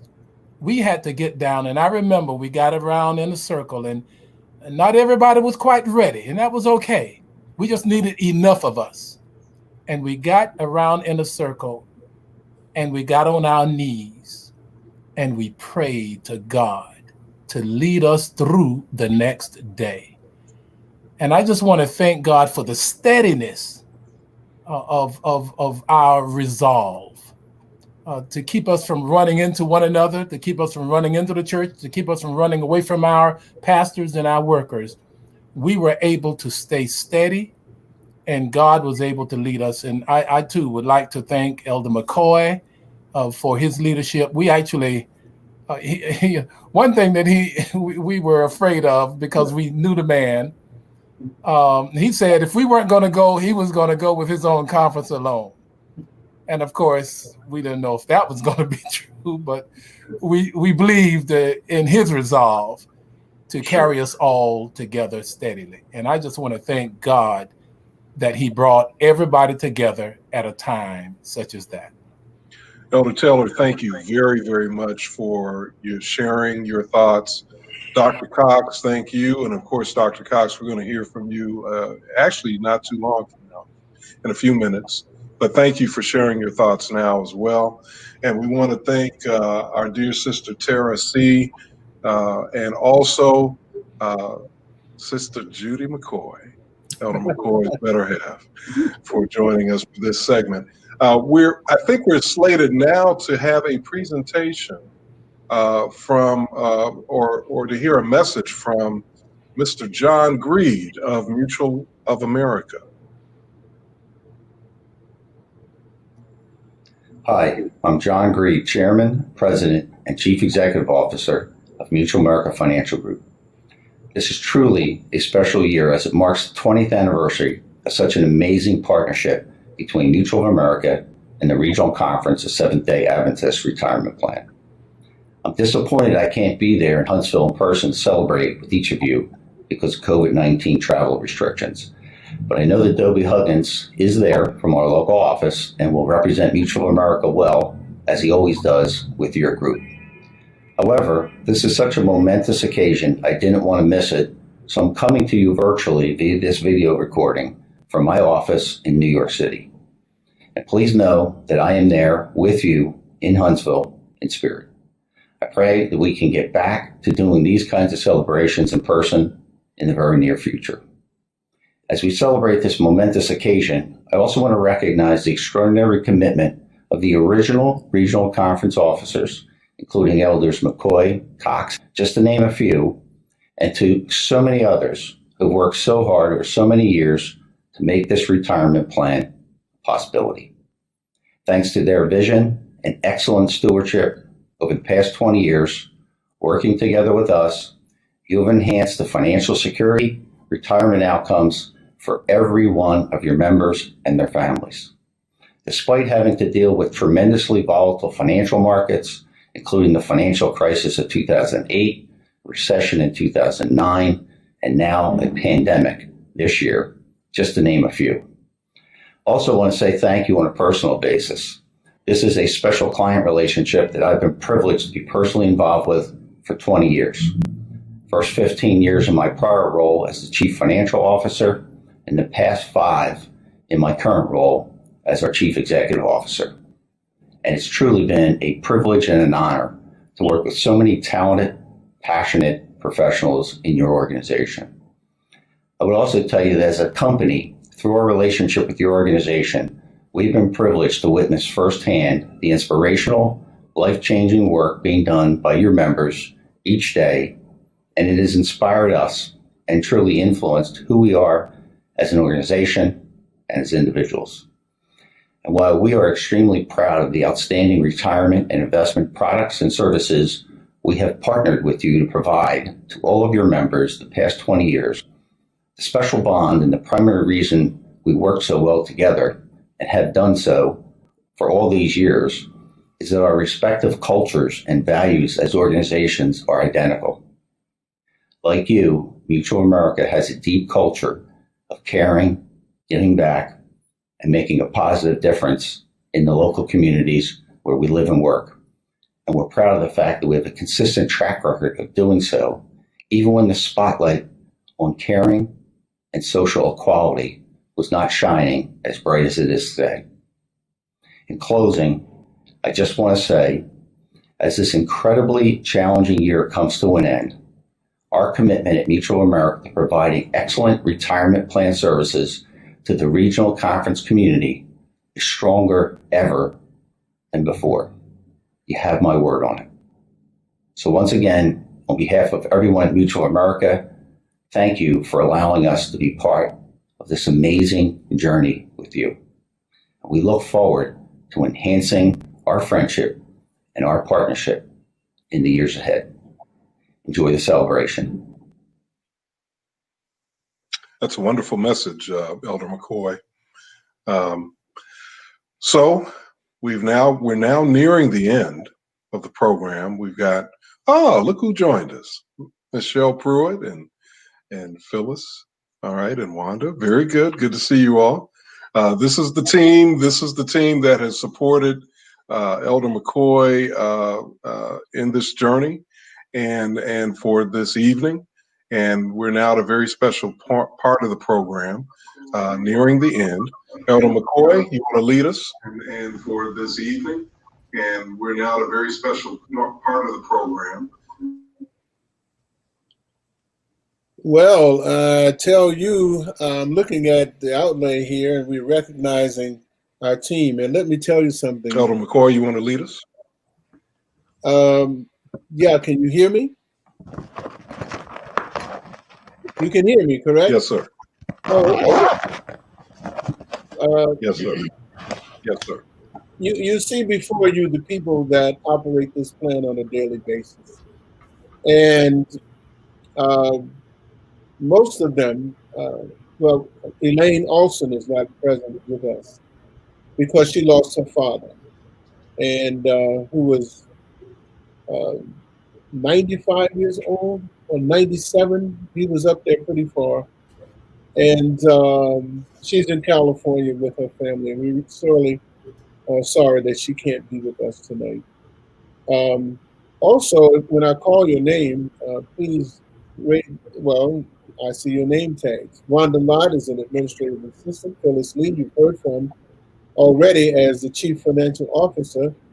Michele Pruitt, who keeps all of us hopping around trying to do technological things. And Michelle Sweet Preston, who is not really an employee of the Regional Retirement Plan, but she is a special consultant for our Laserfish program, which is designed for our office to be paperless. So she's the lead person for that operation. And of course, we're always happy to have her around. She's behind the scenes, helping us with technology, even when we don't know she's there. And then, of course, Elder Cox, who is the incoming executive director of the plan. I am just thrilled to let you know that these people work hard every day and take personally their responsibility for seeing to it that the retirees get what they are supposed to get. It is an organization, but we are on the side of the retirees. The retiree.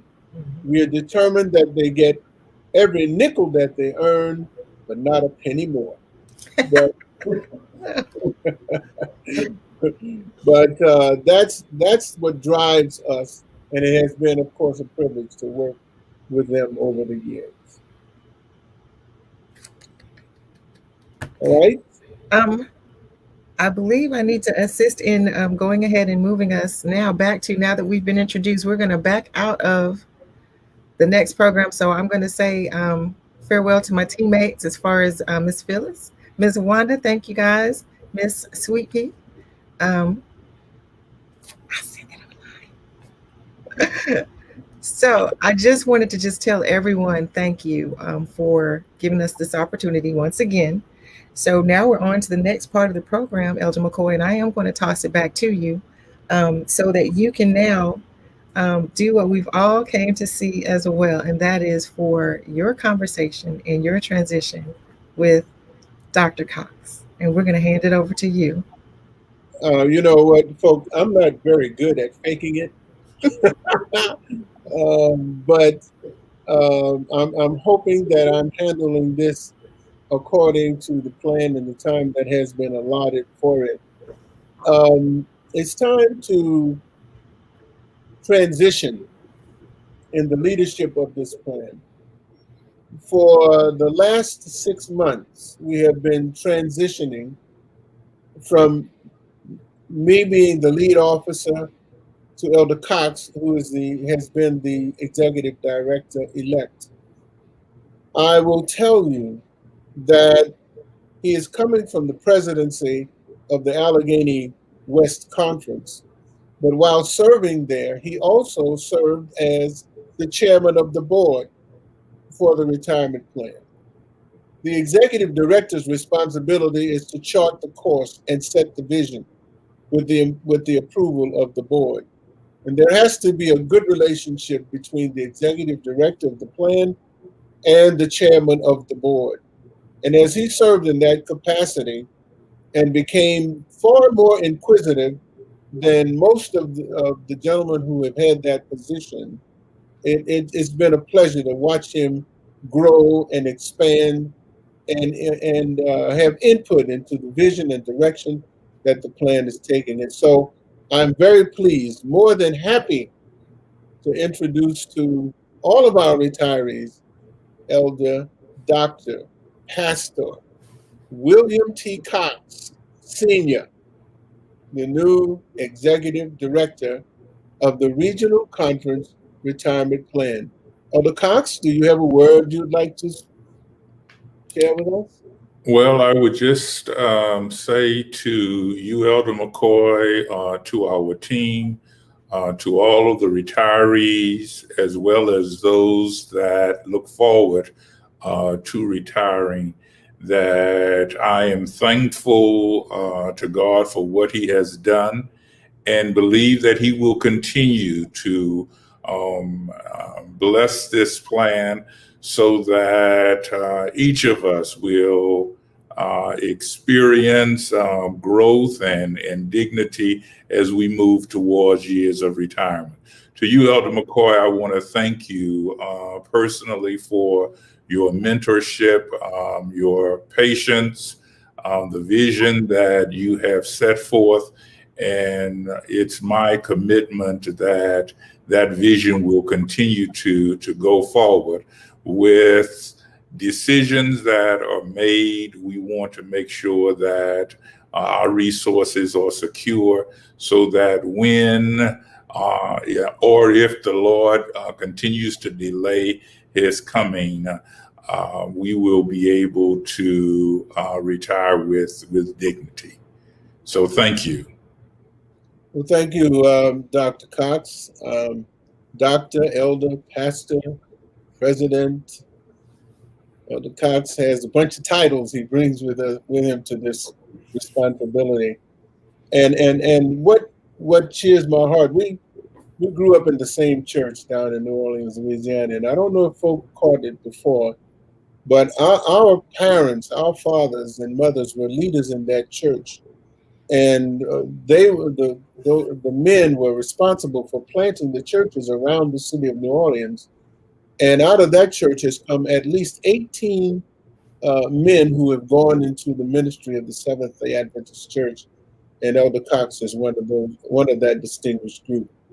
Before and we had an elaborate plan to pass the baton. Is my dear brother there, Elder Cox? Yes, he is. All right. We would like for you to stand because he has something and you're probably going to have to take your jacket off, Elder.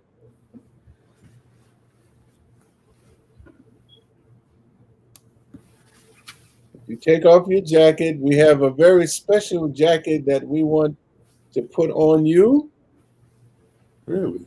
This is the official jacket for the executive director of the Seventh-day Adventist Regional Conference Retirement Plan.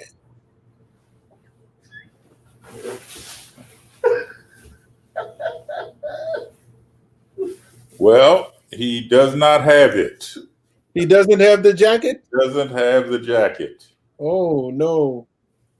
We are blown. Well, All right. Well, I tell you what, we also have the passing of the baton, which in this case is a gavel, because you're coming into this office with great understanding and authority to lead the work forward.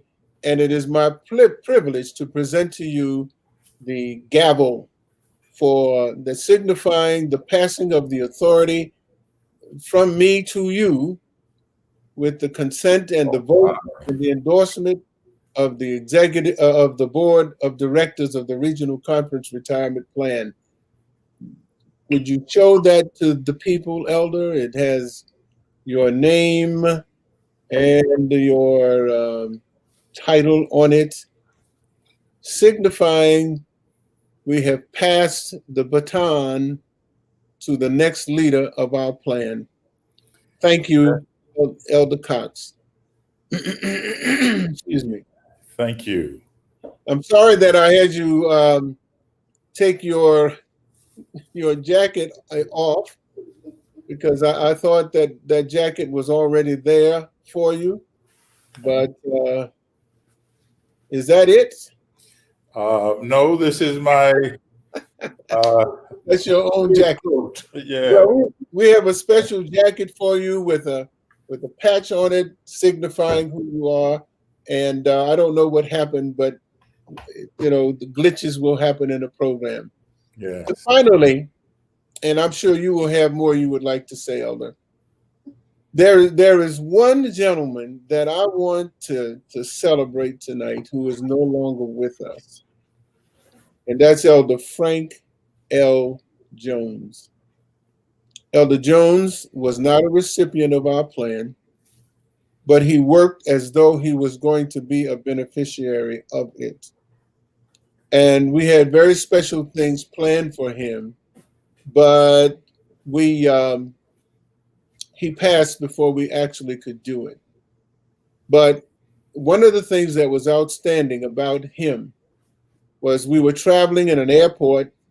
He was going to the meeting that had been called by the division, and I was coming from somewhere else. And I ran across him in the terminal, and I said, "Elder, I need to speak with you." And I started telling him about the plan and what we were trying to do. And he said, "Listen, let me tell you something. You don't have to worry about me. It's those other birds you have to worry about." He said, "I am with you, young men." And my understanding is he went to that plan, to that meeting, and he stood up and told the people in there, all these great leaders of the church, that what we were trying to do was very, very special. That endorsement was only additional fuel on the fire to help us understand that we were moving in the right direction. Now, Elder Cox, you brought with you a package that you picked up in Nashville. Do you have that with you, or is it in your car? It is in my car. Is that the coat? That is it. I never looked inside of it. I just assumed I was supposed to give it to Michele, and I try to keep my commitments. And she said, "Well, I'll get it from you," and so it is still in the car. Yes. All right. Well, I'm sorry I won't be there to see you try it on, but when you do put it on, please send me a picture so that we can put it out for everyone to see. But thank you, Elder. Thank you, Dr. Cox. And I will pass it back to Brother Person. Are you still quarterbacking us? I guess not. I think I am. Yeah, I see myself on screen, so I think I am. All right. Dr. Cox, you missed your Tiger Woods at Augusta National moment. That's what this was supposed to be. Oh, you putting on the jacket, so you missed that. I hate that, but you send Elder McCoy a picture, and maybe Michele can see to it that that is posted on the Facebook page, and so that the folks can see it. Because what Elder Cox does not know is that his wife, LaTanya, was in on it, gave us his jacket size and everything. Lord have mercy. Best laid plan. Go out and get the precise size for him. And so you give her a special hug for helping us pull this off. And it's probably the first time in history that the person receiving the gift had to carry it for themselves. It's the best laid plans, I tell you. Wow. Yeah. We tried really hard to make that thing happen. We did. Well, it's the thought that counts. That's what we always say, and I think that's true. And we want to thank Brother Thomas Rim for being there to help us carry this ceremony out. Yes. Can we see his face? Here, come on in here, sir. Brother Thomas Rim. Thank you, Thomas. Thank you. Don't say a word. Oh, okay, Thomas. All right. We know who we're talking to. Yes. Okay, Thomas. I would certainly just like to give special kudos to Michele, our executive assistant. That's right. She has done a phenomenal job. I wish I had the ability to make a director's decision to give you a raise. Do it. But we appreciate you, and you bring a joy and a liveliness to the office and to the team, and know that you are loved and you're in our prayers, and we thank God for you. Thank you so much. I feel the same as well. I do.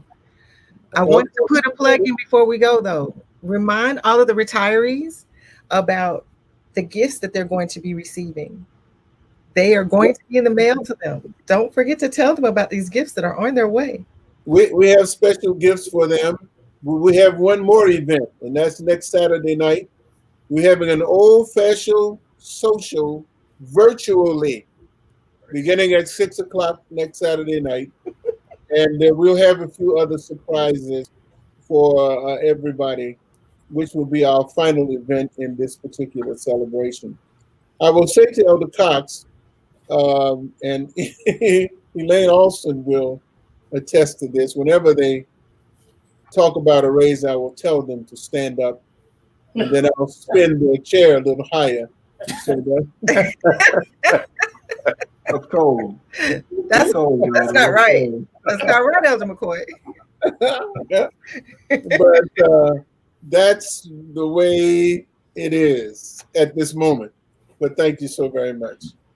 I'm done, Elder Cox. It's on you. Okay. Well, again, certainly this is a monumentous occasion. And with all of the individuals that have been thanked and praised tonight, I could not help but brush back a tear as Tyra was talking in reference to Russell C. If there is a modern day example of how retirees in our era, Russell and I were classmates at Oakwood, and you never think that you won't experience longevity. But this retirement program and the executive committee and the board made some decisions that will not only have benefited Russell and Tara, but it will benefit everyone going forward. And we are just extremely excited. I kind of chuckled, not until recently did I make more money than my wife, our entire, this is what Judy was saying, but in our entire ministry, LaTanya has always made more. And the irony is the reason I make more now is because she's not working.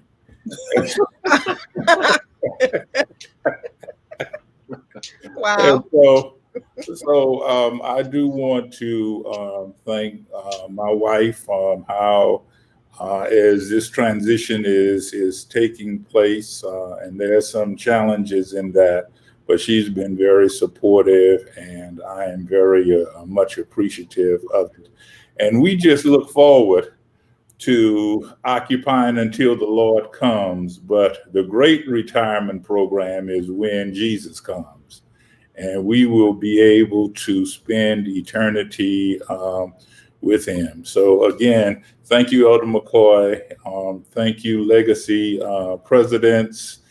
Thank you, retirees. And we need to thank the members of all of our churches. It's because of their sacrificial giving through tithes and offerings that this plan is on solid footing. And we're going to continue to pray that God will lead us in this direction. God bless you, and thank you all. All right. Thank you again, Dr. Cox and Elder McCoy, Ms. Pruitt.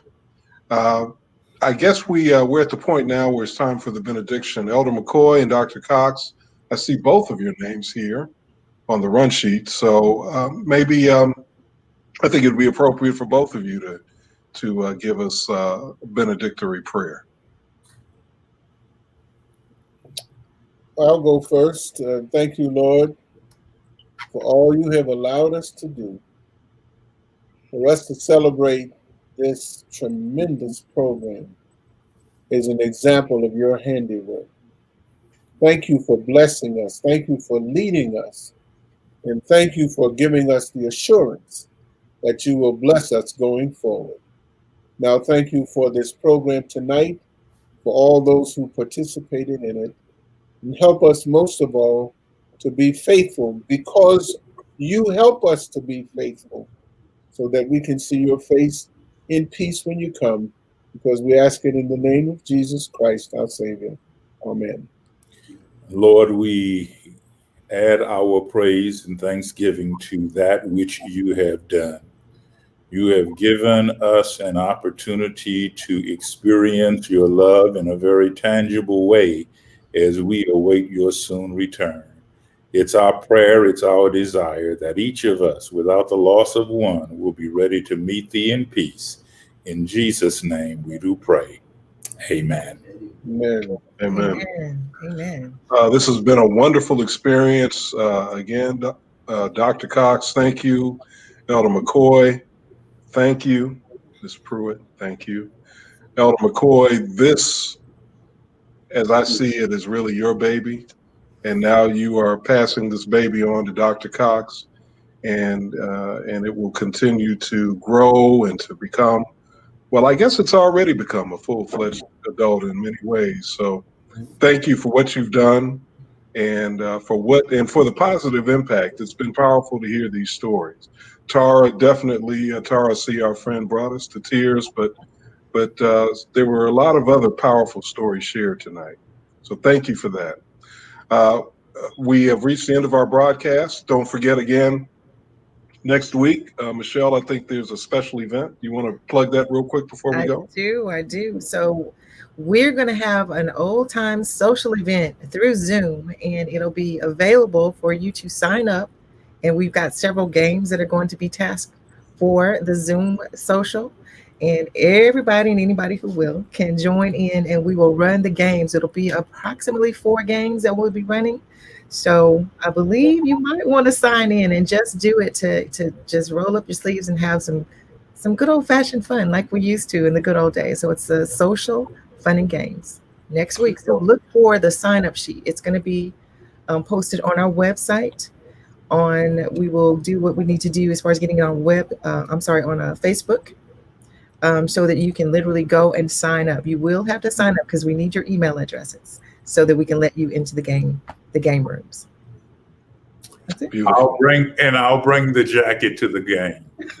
Okay, that's it. Okay, good. All right, great. That could be the show and tell part. All right. So on behalf of Elder Joseph McCoy, Dr. William Cox, Michele Pruitt, and this great organization that Elder McCoy helped to create and lead all these many years, I'm David Person, and we're going to close out now, I think as we did last night, with a musical selection from the Cathedral Quartet, Precious Memories. All right. Precious memories, how they linger, how they ever flood my soul.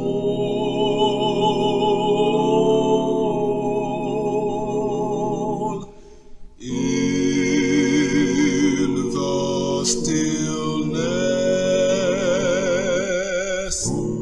of the midnight, sacred secrets heal and unfold.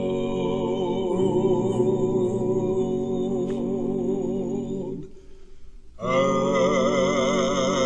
I journey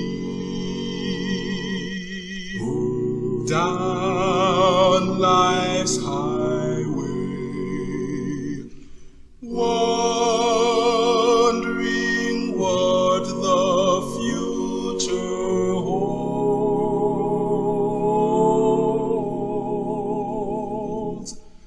Jesus guides me safe to glory. In the shelter of his fold.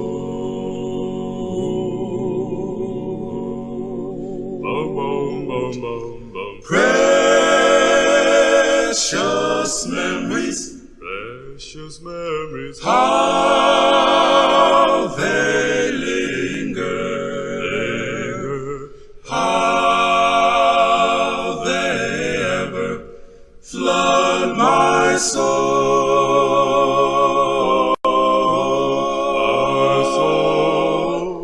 In the stillness, in the stillness of the midnight, sacred secrets heal and unfold.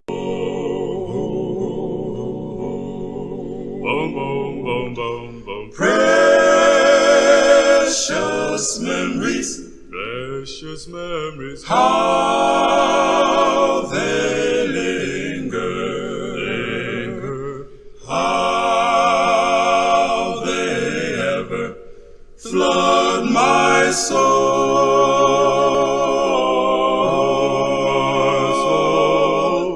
In the stillness, in the stillness of the midnight, sacred secrets heal and unfold.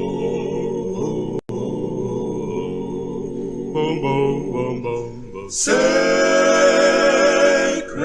secrets heal and unfold.